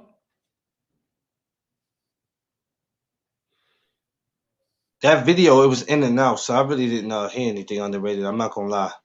Oh man, I erased it by mistake. Doggone It's okay. I was trying to put it up on my phone, but it was already too late. I really did not hear anything, so I can't even make no comment on it, bro. it.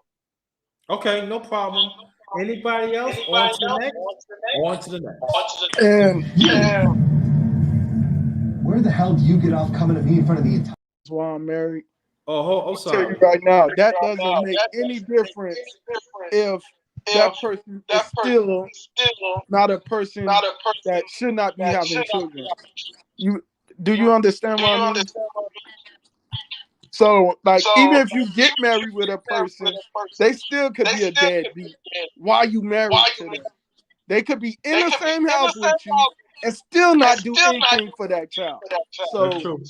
like, I'm so glad you said that because That's good. her saying that, who's repeating, that's not me. For Gotcha. her to say that you need stability. Yeah, I can be stable while married to the man, and the man still don't take care of his child. Like, she got the concept wrong. The concept is not being married to be stable to take care of a child. That's what your topic was, or we was promoting to stop not building a stronger family or togetherness. What was the topic of what she was trying to say? Because her concept was totally like in and out. Like, I didn't understand like what she was saying. I knew what she was trying to say, but she got the concept of it wrong. Wrong. Yeah, that's why I played that. That's what in the way I want the sister to explain it and let the brothers to explain it too. Because as a man, I'm like, what did you want a man for? You know, you mean Right. you know, you want me as so you just want me as you just want me as a finance donor then.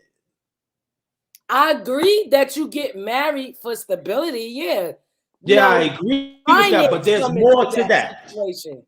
Right, Taxes, exactly. I agree with that. insurance. Yeah, I understand it, but that still has nothing to do with the child. Has nothing to do with the child. Exactly. And that's why I just I got my panels bomb. We think on this channel. See, we think. And I think that is the key. But what about the child And there, stability? and there are some women that do use the men just for sperm donations because, you know, I know plenty of women that when the kids was aging out, they went and got a new child. They got a new child so they can continue to get income. And that's because the child helps you, you know, you can get government benefits. Because once that kid's 17, you don't have no more, you don't have any more ability to get any assistance. So they find a dude that they can get a kid and they get another one. You know, they get another one and another one. And they're not trying to be with the kid father. They just trying to get that child. Well, but that also comes into now again. If you see if the level the one that's laying down with you, see that they don't have thinking of a future. All right, when my child get older, I go to work, I could do this, or they're working in the process of the child growing up. And you see that every time her child hits 17 or about to hit 17, she worrying about. You're gonna find out that she's not thinking right. Like, damn, every once a child's getting almost out of age of government assistance, we about to have another one. Aren't we trying to advance off this shit? Aren't we trying to get on? So that's a two-minded thing. You also have to look at the person you're laying down with. Because if you don't see how far your mate is thinking, you're not thinking that far either. You just laying down, nutting at her, and just saying, fuck it, I don't care. That part. That's exactly what I was talking about. That's exactly what I was talking about. Like, yeah, you could be married and still be with the wrong person. You could get knocked up and still be with the wrong person. So like yeah, you gotta really like weigh your options before you even get into all of that. Right. You gotta weigh your options before you even get into all that. Being a parent, a single parent is not. It's not worth the. It's not worth the nonsense of not having another person there. You know, it's not worth that. And I never was able to get government assistance, even though, like, even before I got in the military, you know, I never was able to get government assistance with my kid. You know, I had full custody, paperwork, everything. And I didn't make like a lot of money. I had to work 2 jobs just to make ends meet before I got in the military. So I know it's hard out there. I know it's hard. Oh yeah. Sorry. I don't want really. I don't want. Let me we waiting for underrated. He yeah, I'm waiting for that video. We doing good. What's up, how you doing? Doing all right. Yeah, these your homegirl on that thing. But if you wasn't able to qualify for benefits, that means you was making a good amount of money. You know what I mean? Because once you start 25 and up, you can't get benefits. And if you have $2,000 saved in the bank, you can't get it. So that means you was making because it's for low income. It's a benefit for low income.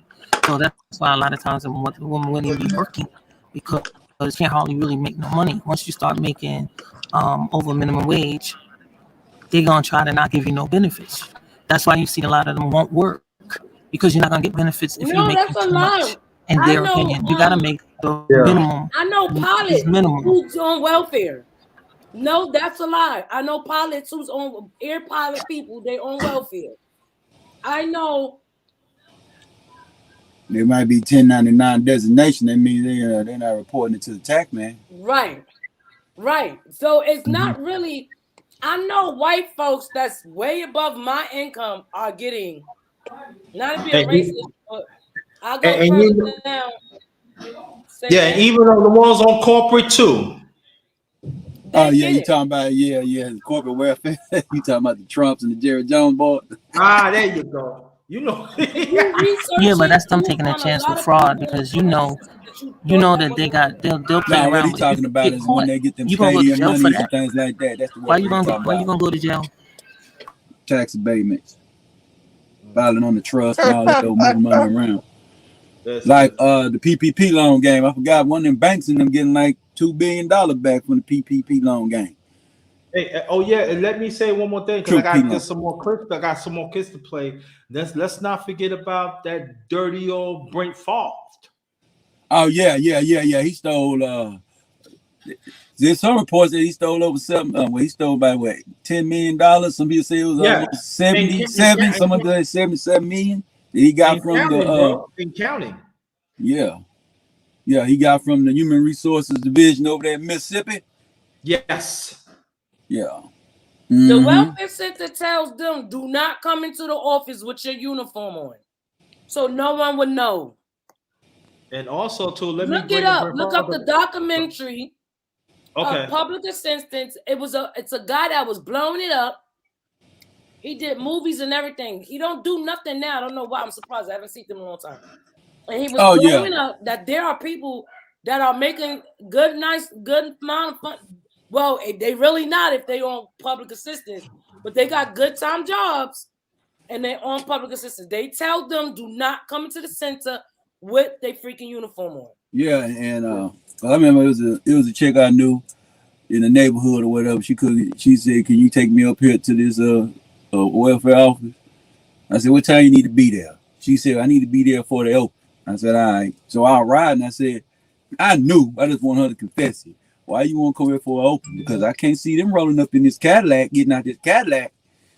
So I dropped the ass off of there at 6:55, right before they open the doors.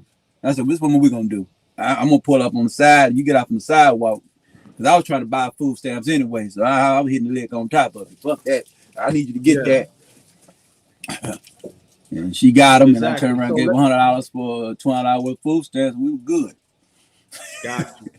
I hear you. So, all right, that's good. I got to play this up. I got a few more, so I want y'all to jump on it. This is 1 minute and 40 seconds. Come on, man. No, not you. I'm looking at this dude. Go ahead, Grinda.